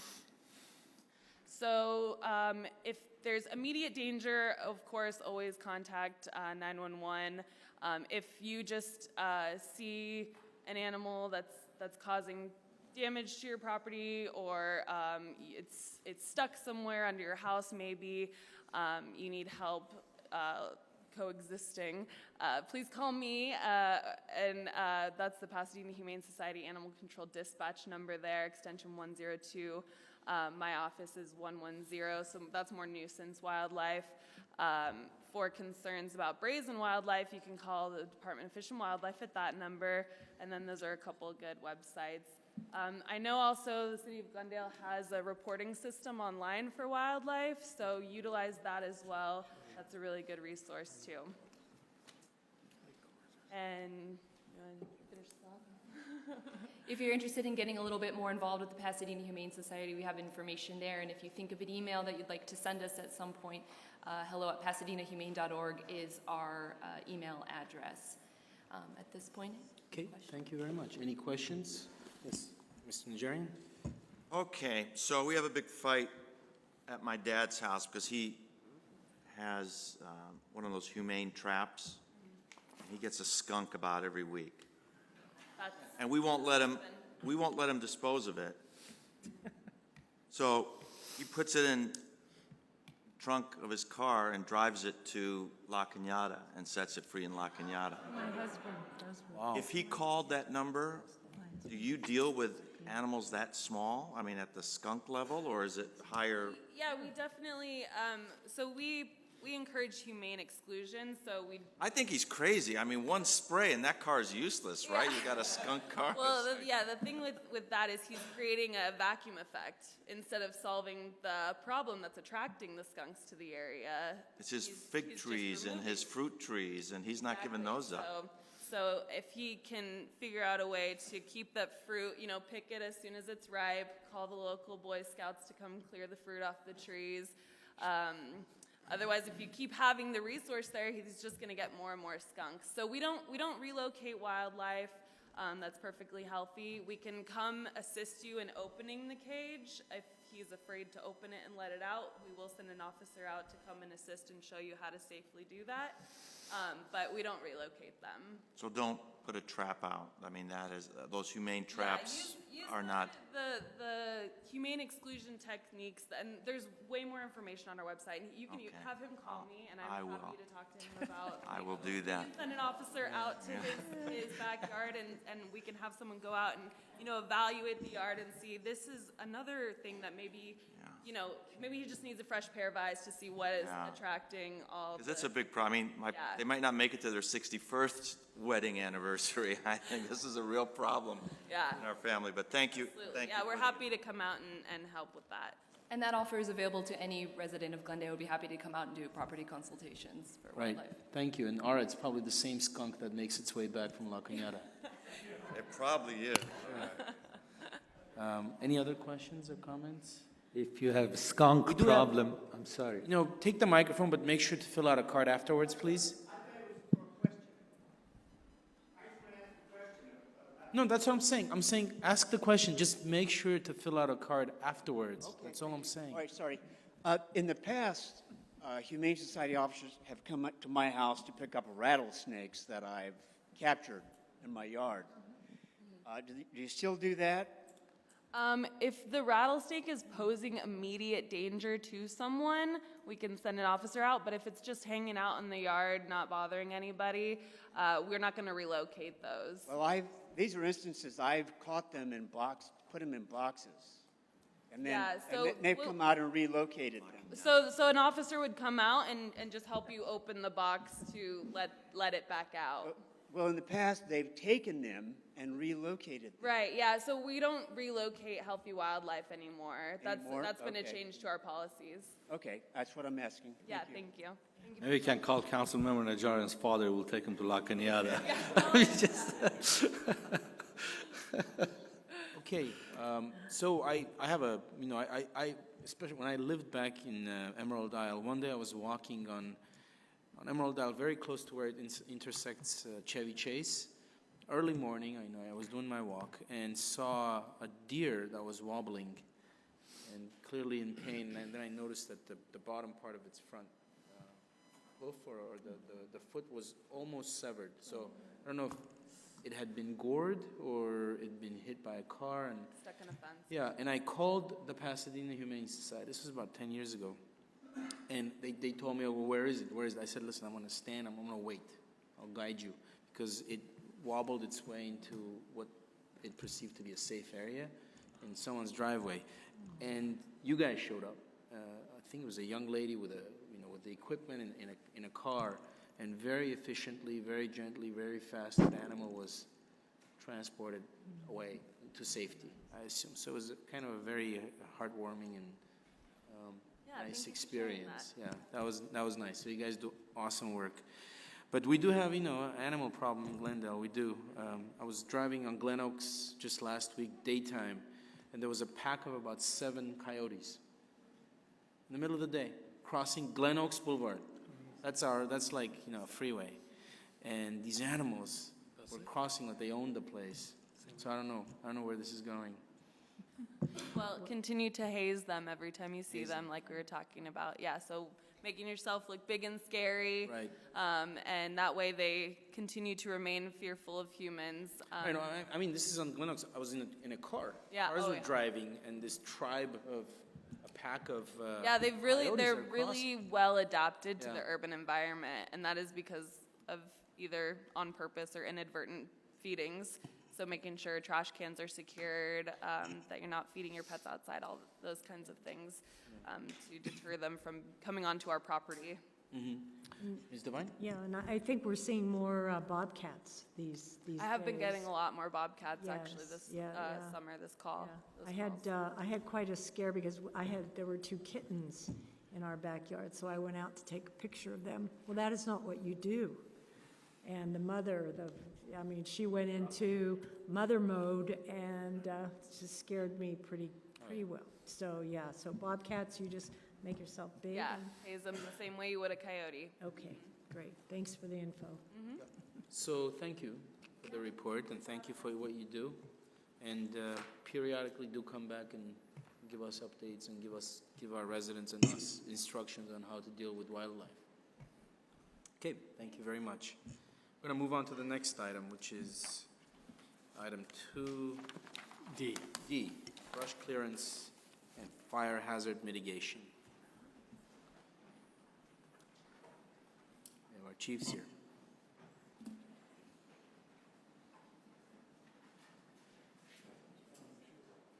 You don't get misidentified? There you go. Confused. Mr. Mayor, members of the City Council, it is fire season right now, and if you don't know, in Southern California anymore, there's no such thing as fire season. It is pretty much year-round. I have with me, I'm sorry, thank you. I have with me Doug Nichols, our Assistant Fire Marshal, and he is going to talk about vegetation management and the tactics and strategies that we can use to make for a safer community in the wildland-urban interface. Thank you, Chief, and thank you for having us this evening. As the Chief Fish mentioned, we're in the midst of a very severe fire setting with the fires all around the state, and certainly in this area, our high fire hazard area. The Chevy Chase Canyon is part of that, and hillside living has a challenge that's all in itself. A couple of things I wanted to point out was with the urban wildland interface, where the homes are right up against the wildland or the open space, is where we try to focus our attention. Obviously, the native chaparral that we have in this area is subject to wildland fire and has been for many years. So when we introduce homes to that area, it doesn't really change too much as far as the fire behavior. It still is going to affect the home, so we try to make efforts to keep those homes separate from the shrubs in that area. There are several things that can occur for those that live in the area. Obviously, we have mudslides that occur, we have fire, and then there's just erosion itself from the, may or may not necessarily be the movement of the soil, but just the loss of soil. And we've had those here in Glendale over the last few years. Here's a map of the high fire hazard area. It's determined by state modeling. The Office of the State Fire Marshal prepared this fire behavior modeling about 10 years ago, did it statewide. They prepared the map and then concurred with us as far as what our position was on the boundaries of that map. And it actually very closely aligns to our zoning, access, topography, and natural vegetation. We were able to reach concurrence on those boundaries, and this is the current map that we use today. Our efforts are focusing on creating a defensible space where the firefighters can come in when the homes are threatened and actually have a space to work with. Not necessarily that they will always be there, though, because there will be some homes that are perhaps threatened by fire, and we can't move quick enough to get there because the fire conditions are so severe. So that defensible space may be there to just protect the home on its own without the opportunity for firefighters to be present. We try to focus on our inspection process to make sure that there's no vegetation adjacent to the structure that could threaten the structure from a fire moving towards it. However, we also emphasize that complete removal of an entire vegetation, whether it's shrubs or grass or trees, is not necessary, because that now makes that hillside slope susceptible to erosion. But it's selective removal, so that the fire doesn't move from one shrub to the next. The primary reason that homes will ignite or burn is from embers, what we call ember intrusion. Most of the time people think that it's the flames that are licking up against the side of the house, but it's really the embers that are flying from up to a mile away, which can affect the homes. Well, we really can't clear brush a mile away from homes, but we can do it around that immediate vicinity, and that seems to be the most effective areas within 100 feet of a structure. While it's focusing on vegetation management, it also includes things like, don't keep piles of firewood or debris or combustibles on a wooden deck or on your roof, a whole combination of things. So we just try to minimize the fuel that's within that 100-foot zone around the house, and with less ignition opportunities, the survival dramatically increases. This is just a little piece from our brochure that we mail out and we keep available online, indicating the different zones that we inspect. There are different types of requirements, whether it's in the zone A, B, or C. In zone A, we try to target most of the vegetation where it's high moisture plants. Most of the time people have some landscape vegetation within this area. Try to discourage the pines and junipers because they have a lot of oil and are very flammable. And again, remind folks to have a clearance from the roof, make sure that there's no debris on the roof, whether it be leaves or other material, and just make sure there's no dead vegetation in that area. As we move further from the house in that 5 to 30 foot range, often again it is landscaped, so we try to focus on maintaining some ground covers that have some high moisture levels. Make sure people maintain them, keep them green. If there are some lower branches that are perhaps could contribute to the spread of fire, make sure that those are trimmed. And again, make sure there's no bare soil that has some type of vegetation there. And then as we move to that further zone, to C, where it's 30 to 100 feet from a structure, we're looking at a selective removal of hazardous vegetation. That's often where the native vegetation is. Try to make sure that some of the branches are removed. Just kind of space out those shrubs and make sure that the dead branches within the shrubs have been removed, and try to thin out some of the grass as well. So it's not necessarily a bare earth policy, because that's just contributes to erosion. We're just trying to selectively remove, have enough shrub coverage to protect from soil erosion, enough roots there to hold the soil. One final note, just to remind, again, bare earth is not a good thing. It's not one of those things where if a little is good, a lot is better. If you clear too much, you're creating a hazard. So we just try to make sure that it's just right. A reminder, oak and sycamore trees are protected by city ordinance. There is a permit process, but then there's also some allowances to do some minor trimming of smaller branches just for this purpose. And obviously welcome to go to our website. We have the materials there. We have lots of resources, staff. In fact, Jeremy Kahn is here today, our fire prevention inspector. He's been taking the lead on inspections and is always available and ready to help as needed. With that, we're available for any questions if you might have them.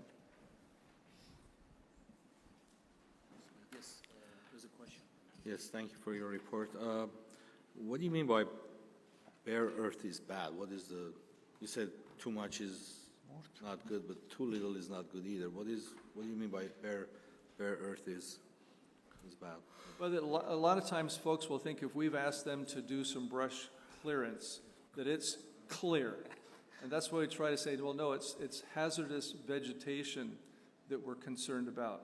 It's a selective removal process. Okay. Not all vegetation is hazardous. If you can reduce it where there's a minimum amount, now the fire is not going to spread from shrub to shrub because it's no longer continuous. That there are spaces in between where if a shrub were to burn, it just burns itself. So we try to emphasize that so that they just clear a little bit away from the house, but it doesn't mean you need to clear hundreds of feet up the slope down to the bare soil, because now you're subjecting that hill to erosion. Okay.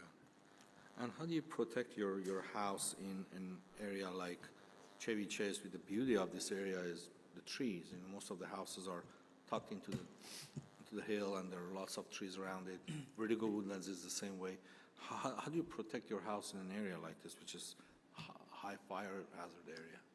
Well, the number of things you can do, this particular program focuses on the vegetation, and we look at not necessarily just with 100 feet from your house, it's 100 feet from any house that your property might be adjacent to. So you may have to clear part of your property for your neighbor's benefit because it poses a risk or a threat to your neighbor's property. So we try to look for anything that's within 100 feet. So we're actually targeting the whole community, our whole city. We want to make our city safe, not just one house safe. So we look at that for that perspective.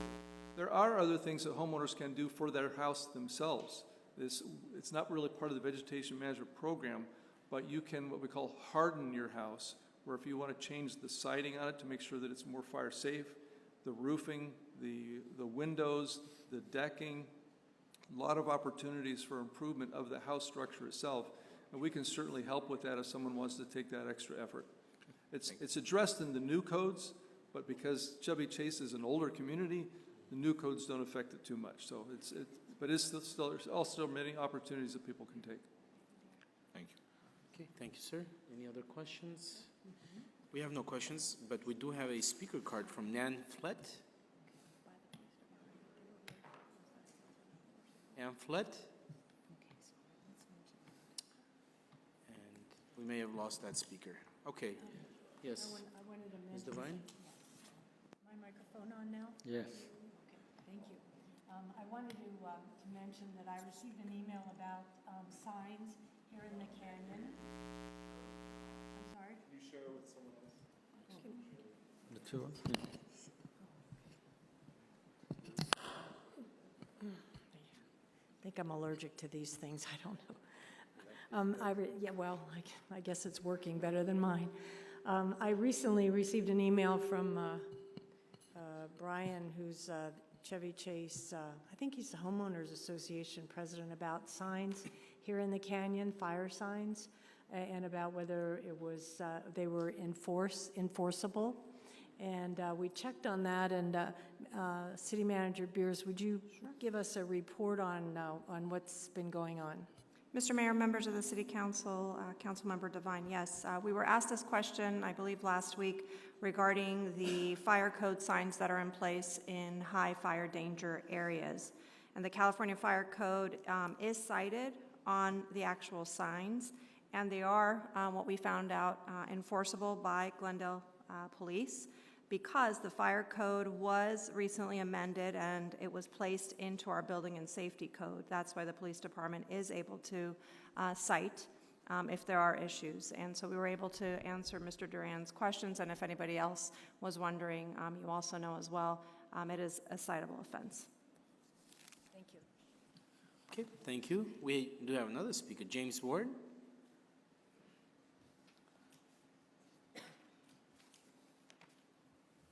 Thank you. Again, James Ward, I am with the Chevy Chase Homeowners, or actually Chevy Chase Estates Association. Two questions. One is the hillsides. Are we in what we call a no fire area or a protected area with the hillsides? I know Los Angeles has a hillside ordinance that talks about no lit, no matches, and, you know, cigarettes and things like that.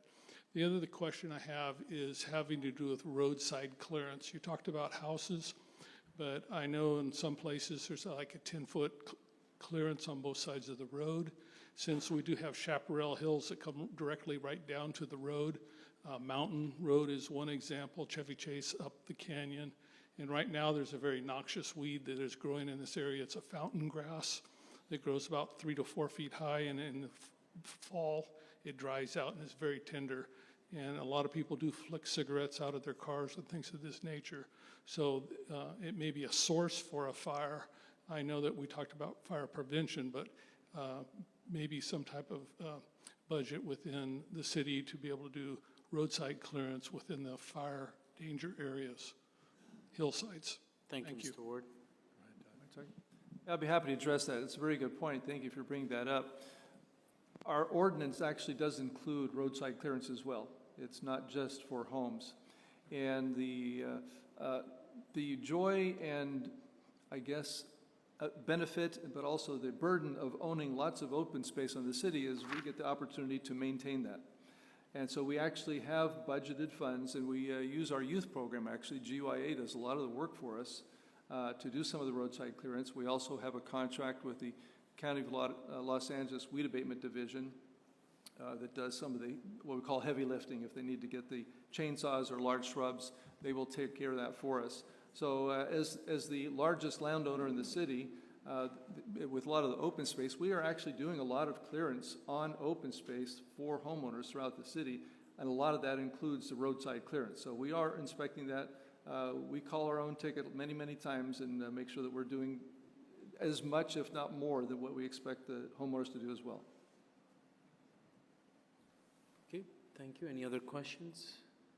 We don't have any more questions, so thank you very much for that presentation. And we're going to move on to the next item, which is item 2E, Glendale Water and Power Update. Items both E1 and 2. We'll take them together.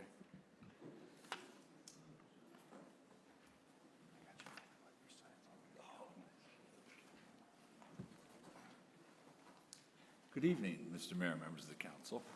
I know it's been late. Mine are truly updates. We are in the midst of two processes, so I will try to make this as quick as possible and just give you a update on the status of our two projects. Right here we have, and forgive me, I think we had the clean energy proposal first, so I'm just going to do that verbally, as I didn't need a presentation for that. On August 3rd, after a 90-day period, the proposals were due to the city at the end of business, and we received 34 proposals. It was a very robust response of a variety of technologies. I was, as I have, I think, updated you previously in writing, very optimistic about the number, the type of firms and some of the proposals that we were initially reviewing. So it went through a very thorough legal review, and it's in the process of going through the technical review with the review committee, including our consulting firm. I'm expecting this is a good 2-month process. So I don't expect to be back before you with any report on results, and probably until late October.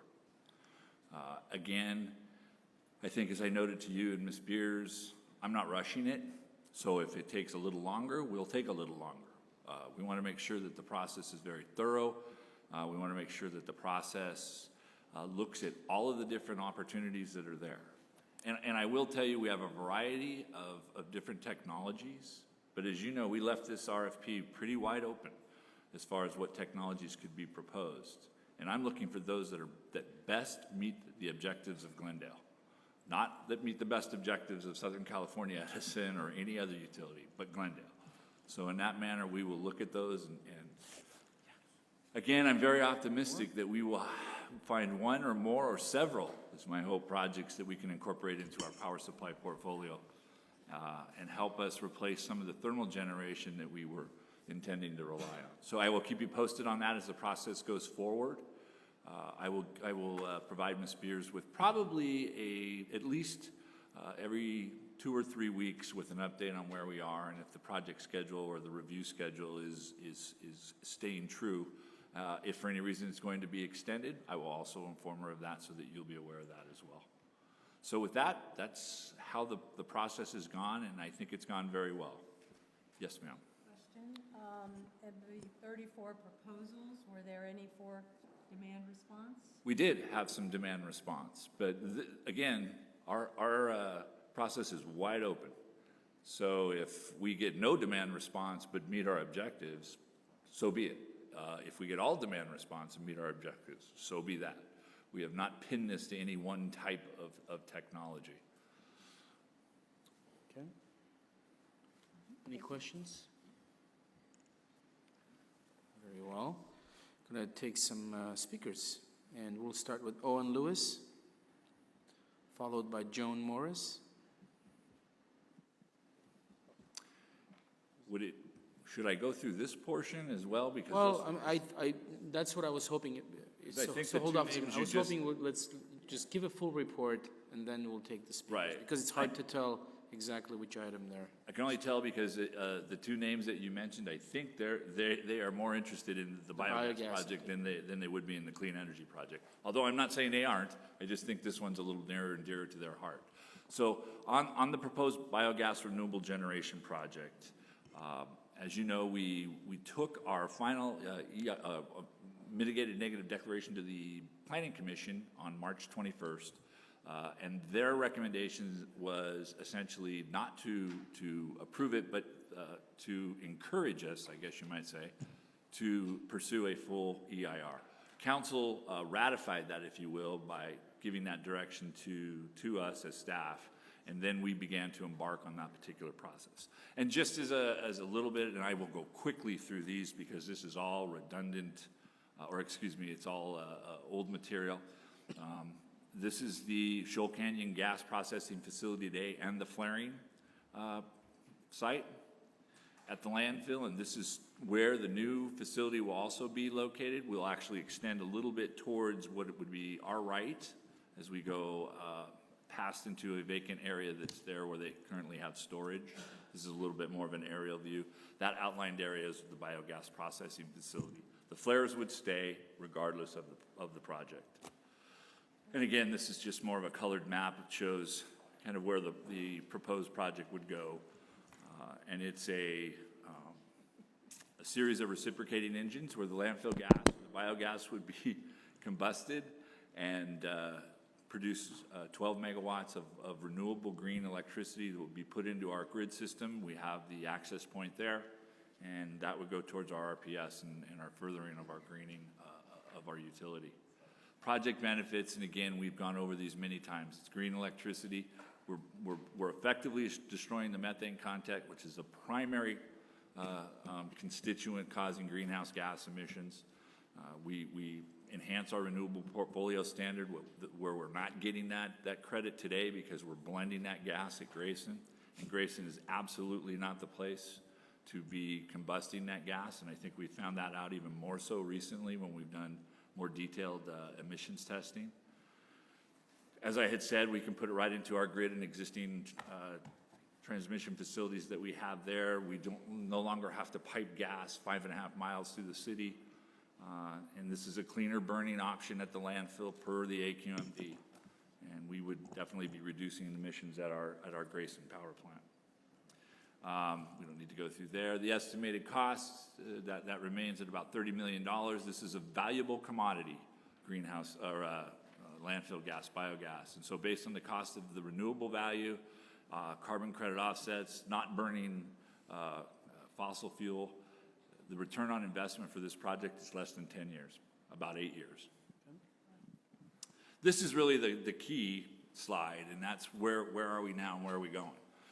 So we have started the process to conduct a complete environmental impact report. The RFP for that was issued on August 2nd, and the responses will be due on the 7th of September.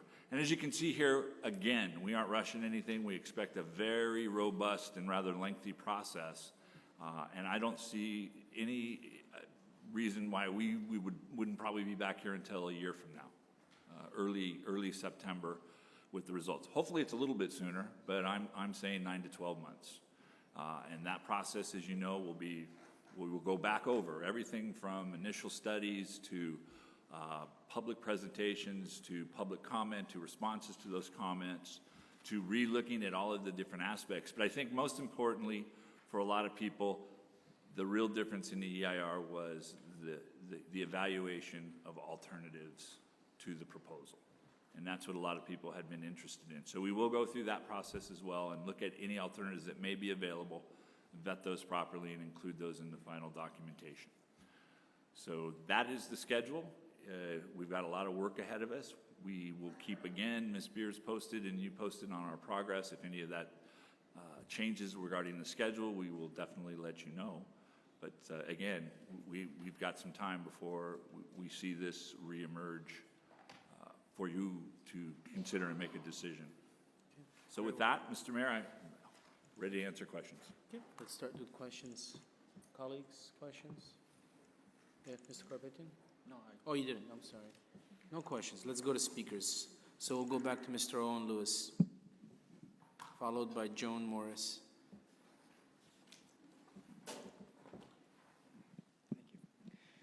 Thank you, Mr. Mayor, City Council members. My name is Owen Lewis. I live in Glen Oaks Canyon. I've spoken to you before, and once again, I'd like to remind you that you're violating CEQA regulations by separating the Grayson project and the Shoal Canyon Power project in the environmental review process. These projects have been linked operationally since 1994. You cannot de-link them in the environmental review process. That's called the piecemeal approach to the environmental review process. So I believe that if you continue down this road with separate EIRs for these processes, you're going to wind up in court. Now, as far as the other items here go, I don't believe you can call power generated by piston engines on the landfill green energy. The emissions from these piston engines is no better than flaring landfill gas. That's why each one of these generating units and all the flaring units have to have 40-foot tall exhaust stacks on them. Now, why are you putting these on the landfill instead of at Grayson? For two reasons that I know of. One is you could never put these engines down at the Grayson power plant because the combined emissions would never be allowed. That's why you want to put these piston engines on the landfill. Now, the other reason is that you want to further industrialize the landfill to make it more difficult to close when the time comes for you to actually look at closing this landfill. So there'll be a power plant there, and then there'll be a biogas processing plant there for biomass. So there are alternatives. You can put this biogas power project at Grayson. Why do you want to abandon a pipeline that you spent millions of dollars to build that is in perfect condition? And what kind of maintenance can cost can justify $30 to $35 million, half of which is site preparation and infrastructure at the landfill? For $25 to $30 million, you can put microturbines down at the Grayson power plant and have clean emissions, totally clean, oxygen-free heat that you can use to combine with the power plants, the GE power plants that you're using there to increase their efficiencies and avoid poisoning the air because the emissions from microturbines is totally clean. Okay, thank you. We'll Was that take it? those questions. Okay. That's Anyway, a lot of questions. Anyway, you need to do something. Why don't you do the right thing? Instead of poisoning the air, why don't you take some time to explore technologies that don't poison us, that don't kill us? Why don't you do what's best for Glendale residents, not the city of Glendale? Thank you, Mr. Lewis. Mr. Zern, I heard a bunch of questions there. One was why decouple or why partition these EIR processes? Well, I don't want to embark too much into the legal field, but I think Mr. Garcia can talk about that. I will mention that the landfill itself, there had been some issues about the various projects that had been proposed and whether or not the EIRs were being broken up. And so this EIR process, or whether the environmental review, whether it was EIR or other, this environmental review process will take in potential full comprehensible impacts, cumulative impacts for that site. As far as the two different facilities, I can let Mr. Garcia speak to that. Mr. Garcia, you have anything to add? On the piecemealing issue, or? Between Grayson and the landfill. Yeah, so we've looked at this issue obviously in conjunction with the Grayson EIR. That same question was posed, and it was very specifically addressed in the responses to the comments because we were required to do that. And the short answer is, if these projects have their own independent utility, in other words, they provide a benefit or they provide some purpose that's independent of the others, then we can analyze them individually. And that's really what happens here. If the council ultimately was to approve some aspect of Grayson, that doesn't mean we're bound to approve any other project. And so that's really the test. The other part of it is that we are required to study the cumulative impacts of these projects when we're looking at each project, and we do that. We did it on the Grayson EIR, and when this project comes forward, we'll be doing the same. And I'm sorry, Mr. Mayor, go right ahead. I was just going to go right down the line, but please. Oh, were you? Some of the other questions quickly, and I can elaborate further if the individual would like to write me, and I can go through that. You know, I think there was a question of, you know, who says this is renewable energy? Well, the state of California does, and the state of California, in maybe the next week, will ratchet up the requirements to burn biogas in what is called, in a manner that is other than flaring and in a beneficial use. So we're going to see that those laws actually tighten even further. So this is definitely an RPS standard. It's not just a clean energy standard, it's a renewable portfolio standard. You know, why are you burning at the landfill versus Grayson? I think the council's well aware of the issues and the hurdles we have at Grayson with the burning of biogas. But the fact of the matter is, the AQMD says that is the preferable place, and that is where the permitting will take place. I think the individual mentioned, and he's probably right, it wouldn't get permitted at Grayson. It will get permitted at Shoal, because that, in their opinion, is where it should be burned, where it's generated, where the flares are. So I think I covered most of those. How about the pipeline? The pipeline is there, but that's a pipeline carrying a combustible gas. We can eliminate that. The pipeline won't go to waste. We plan to run electrical cable through it as we bring cable from Grayson underground and bring it into different neighborhoods that are off of the path all the way up to the landfill. So the pipeline itself, anytime you can eliminate a substructure pipeline carrying, to be honest with you, anything, whether it's sewage or water or anything, but certainly when it comes to a combustible material, I think that's a good thing for the city. And that goes right through primarily residential neighborhoods. So that elimination, and it's not the pipeline that drove the decision. You know, that just is crazy that you'd let a pipeline drive the decision. If in fact it was better for us and the AQMD felt it was better and technology dictated that it was better to continue to do it the way we were doing, we would. Okay. All right. Yes, Mr. Carpenter. Also, I think the last item was the types of the equipment. The micro turbines was mentioned. Yes, and when we, Mr. Garpetian, when we went out for our RFP, we did get a bid on a microturbine, and it isn't zero emissions, I can tell you that. It also requires a much higher grade of gas than the biogas that's produced at our landfill. But, and the reciprocating engines were the best option from an economic and operational and an emission standpoint for us. However, with that said, we'll certainly look at that again in the EIR process, as those alternatives will all be brought back out and vetted through the environmental CEQA evaluation. Okay, thank you. Next speaker is Joan Morris, followed by James Ward. My name is Joan Morris, and I'm a board member with the Glen Oaks Canyon Homeowners Association. Many of us here tonight live in a canyon setting, or I should say many of us who were here tonight live in a canyon setting where a fire is a huge concern, even more so now with the mega fires that are sweeping over the whole western United States. Thank you for having this important topic on the agenda tonight for the special community meeting. The issue of fire goes hand in hand with this topic that is also on the agenda, the proposed biogas power plant to be located at the Shoal Canyon landfill. This proposed location has many of us very concerned. This location at the Shoal Canyon landfill sits right in the middle, as we saw earlier on the map, of the high fire zone. Methane, which will be produced in this plant, is highly flammable.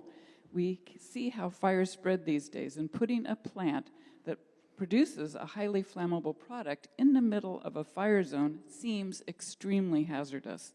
Many people, their homes, their businesses, their schools, their hospitals, and so on would be put in additional danger by this proposed plant. Those of us who live in Glenoaks Canyon as well as Chevy Chase Canyon, where we only have one escape route, have an additional challenge should there be a fire. There are alternative ways of dealing with the methane at the landfill. For example, it could continue to be processed at Grayson, as has been mentioned earlier, which is not located in a high fire zone. Other alternatives also available include using fuel cells or putting the methane directly in Southern California gas pipes. Alternatives to the biogas power plant should be considered by all who are in leadership positions in Glendale so that our canyon areas have less risk for fire, not more risk. Thank you. Thank you. James Ward, followed by Helen Mallory.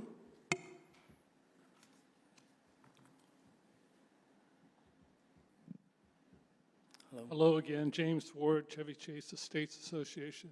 Actually, the subject is relatively new to me and I have not been following it, but I do have some experience and knowledge about the Toyon landfill in Griffith Park and the sanitation department that has a biofuel site on that property for over the last 30 years.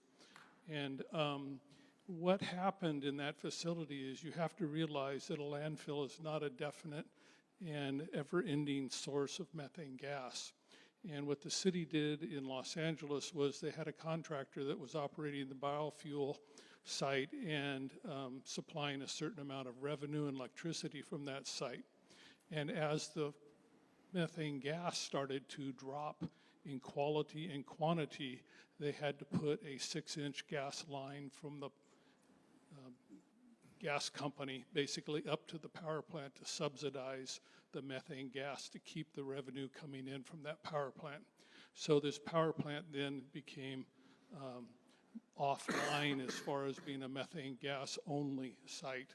So remember that you may put a gas facility at Shoal, but there is a life expectancy of gas coming out of that landfill, and it's not going to supply it forever. So that needs to be addressed. And that's the only thing I had to comment because I was aware of the Toyon. Thank you. Thank you. And Didn't again, you and I sit on a Parks Commission together good 12 years ago, 13 years ago? Yes, we did. And I worked for the city of Los Angeles. Yes, you so did. When you said Griffith Park, I knew it. Yeah, okay. So thank you again for coming to this canyon. Yeah, thank you. We have other things tonight, but thank you. And Mr. Mayor, just briefly, that's an excellent point. Excellent point, and one that went into our development of the project. So the gas curve at Shoal Canyon, we tied that into the development of the project. Once that gas is gone, the project's gone. We will not bring, it defeats every purpose there is, and we will have to move on and find a replacement for that. As you know, and as long as it's been mentioned, we'll talk, there was the opportunity potentially for a AD, an anaerobic digestion facility that could produce gas and maybe keep it, again, a biogas to keep it going beyond that. But at the end of the day, when that gas no longer becomes viable as a fuel, that project goes away. We would not keep it as a gas, a natural gas project. Okay, thank you, Mr. Zern. Helen Mallory, followed by Sharon Landon.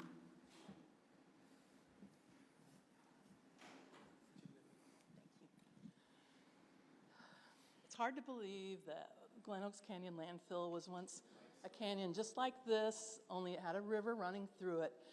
and they decided to pile garbage. Mind keeping the microphone closer? And they decided to pile garbage in it. And all of a sudden, this seeping mess from garbage is a valuable commodity for us. A few years ago, they had problems with gas seeping up in the golf course and catching fire. So the city built a pipeline to Grayson from Shoal Canyon. They spent a lot of money to do that. And for some reason, the power plant at Grayson was not maintained and was not updated so that it could keep burning the landfill gas. I don't know who's in charge of Grayson, but that's what seems to have happened, because if they had kept the current power plant updated, this wouldn't be a question right now. We don't know why the power plant should be moved to a residential area for $30 million, but I have to say, at the Planning Commission meeting we went to, we heard that it was going to cost $35 million, and I'm just a regular person, and $5 million is a lot of money to me. We don't know how the proposed power plant will smell. We know they're flaring the gas now and using that as an excuse to say they need to build a power plant because they didn't keep up maintenance at the old power plant. So we don't know how the new power plant will sound. I know if we have a barking dog problem in this canyon, the sound bounces back and forth and everyone can hear it, you know, unexpected distances away. What kind of a whine is going to come off of this power plant? And that noise will be coming 24 hours a day, 7 days a week, 365 days a year, day and night. And we have no idea. We have very few sketchy figures on it. Right now, from the current Glendale power plant, I notice a huge white cloud from miles away. From, you know, as soon as I leave Los Angeles, I can see that cloud rising above the power plant. Is that what's going to come from those smokestacks 40 feet on top of that hill right there? And our sunsets, our sunrises, the people in Pasadena, all of a sudden they're going to have this cloud in their view, you know, whenever we're looking at it. It's not really addressed in the EIR. So is there a place that we can see a plant like this, that we can go visit it and see what it sounds like, see what it smells like, you know, see what it is that you're proposing to build in our neighborhood? It just seems like this power plant is way bigger than what's needed for what we just heard is going to be a diminishing amount of gas, and we don't really see why it should be here instead of in Grayson. Okay, thank you, Ms. Mallory. Sharon Landon, followed by Dan Brotman.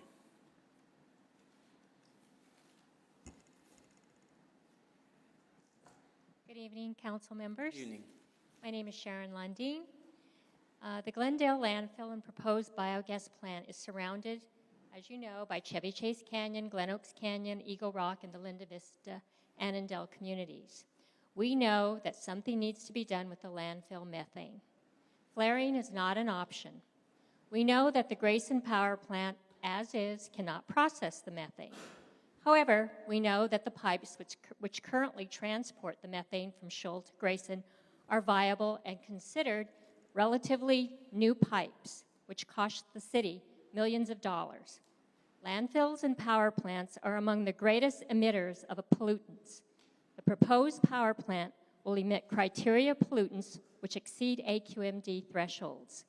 As the City Council has previously heard, these criteria pollutants can cause serious damage to our organs and body systems. GWP is proposing to offset these pollutants by using credits, which cancels them out on paper only. We know putting a power plant on the landfill will provide the city with green credits, which I heard are valuable. However, we would like the City Council to consider alternatives which are not harmful to our health. I noticed GWP concludes that the biogas plant is the best economic option. We want the City Council to put our health and welfare above money. AQMD says it's cleaner burning, but for whom?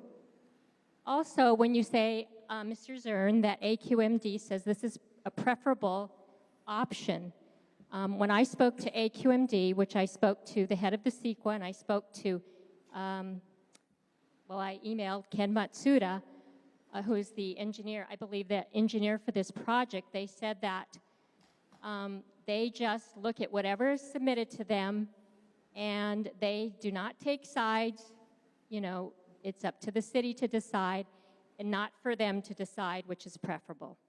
So that's all. Thank you. And we have Dan Brotman as the last speaker.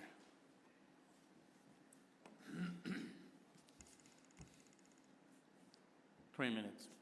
Okay, hi. Dan Brotman. Yeah, I just have two questions and a quick comment. This won't be long. In Mr. Zern's presentation or review of the RFP process, he mentioned a review committee. So a question I would have if somebody could share with me, with the public, who is on that review committee, that would be helpful. I also heard mention that he will be providing Ms. Beers with updates every 2 to 3 weeks. Those I would like to see shared with the public as well. I'd be interested in seeing those updates. And then my comment is just on demand response. You know, he said if we get no demand response and meet our objectives, so be it. I don't really think that's the right way to approach it. I think we know that demand response is a very low-cost way to get the capacity we need, or reduce our requirement. So I really think we should look very closely at demand response, and if we are, meeting our objectives, but there's another way that we can meet them at lower cost, we should consider that. Okay. Thank you, Mr. Brotman. Anything you want? The updates that I'll be giving Ms. Spears, actually, and I know the speaker knows this as well, we have a dedicated website, and so we keep that website updated as well for all of the public and for the proposers, because a lot of the proposers, that's how they get their information of where we are in the process. So we will continue to keep that updated as well. A review committee? The review committee consists of our consulting firm that was hired specifically for this project, as you recall, Ascend Analytics, who had nothing to do with any previous projects related to the power plant. They have done some resource planning work for us. They're spearheading it along with our power supply people and our engineering people. We also have Mr. Bradford, who is our Chief Information Officer, because they're systems-related proposals as well. He also happens to be a CPA and a certified auditor, so we thought that would come in handy. And then the president of the GWP Commission, Ms. Law, will also be involved. And she has, not only in her role as the president of the commission, she also has a background in CEQA and environmental process and alternative energy. So we think that's a good group to go through this. And Ms. Godinez from Mr. Garcia's office will be sitting back as the legal representative, making sure that the process goes as it should and per what was laid out in the request for proposal. The consultant that you mentioned, it's not the same consultant that is connected to Siemens or GE? This consultant has had nothing to do with Grayson, with the biogas project, with anything. They are an independent firm that actually specializes in systems. That was where they started, but they have grown into renewable energy. And I think you might have seen in my note to you, they were instrumental in the 100% renewable legislation that was passed by the state of Hawaii. Okay. So they have a lot of a real solid experience. So we're looking forward to it. And their input's already been invaluable. So. Okay, very well. Unless my colleagues have any more questions.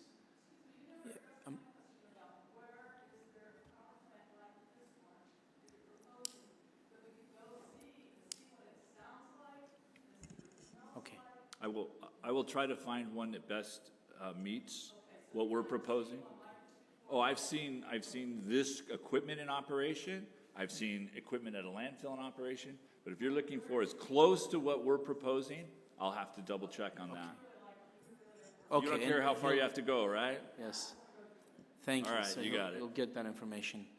So unless there are any more questions, I'm going to thank everyone and hope to see all or some of you at the next City Council in your neighborhood meeting. And we'll announce the date for that and the location officially sometime soon? Yes. Yes, very well. and bid you all good night and ask for a motion to adjourn. And we're adjourned. Thank you very much.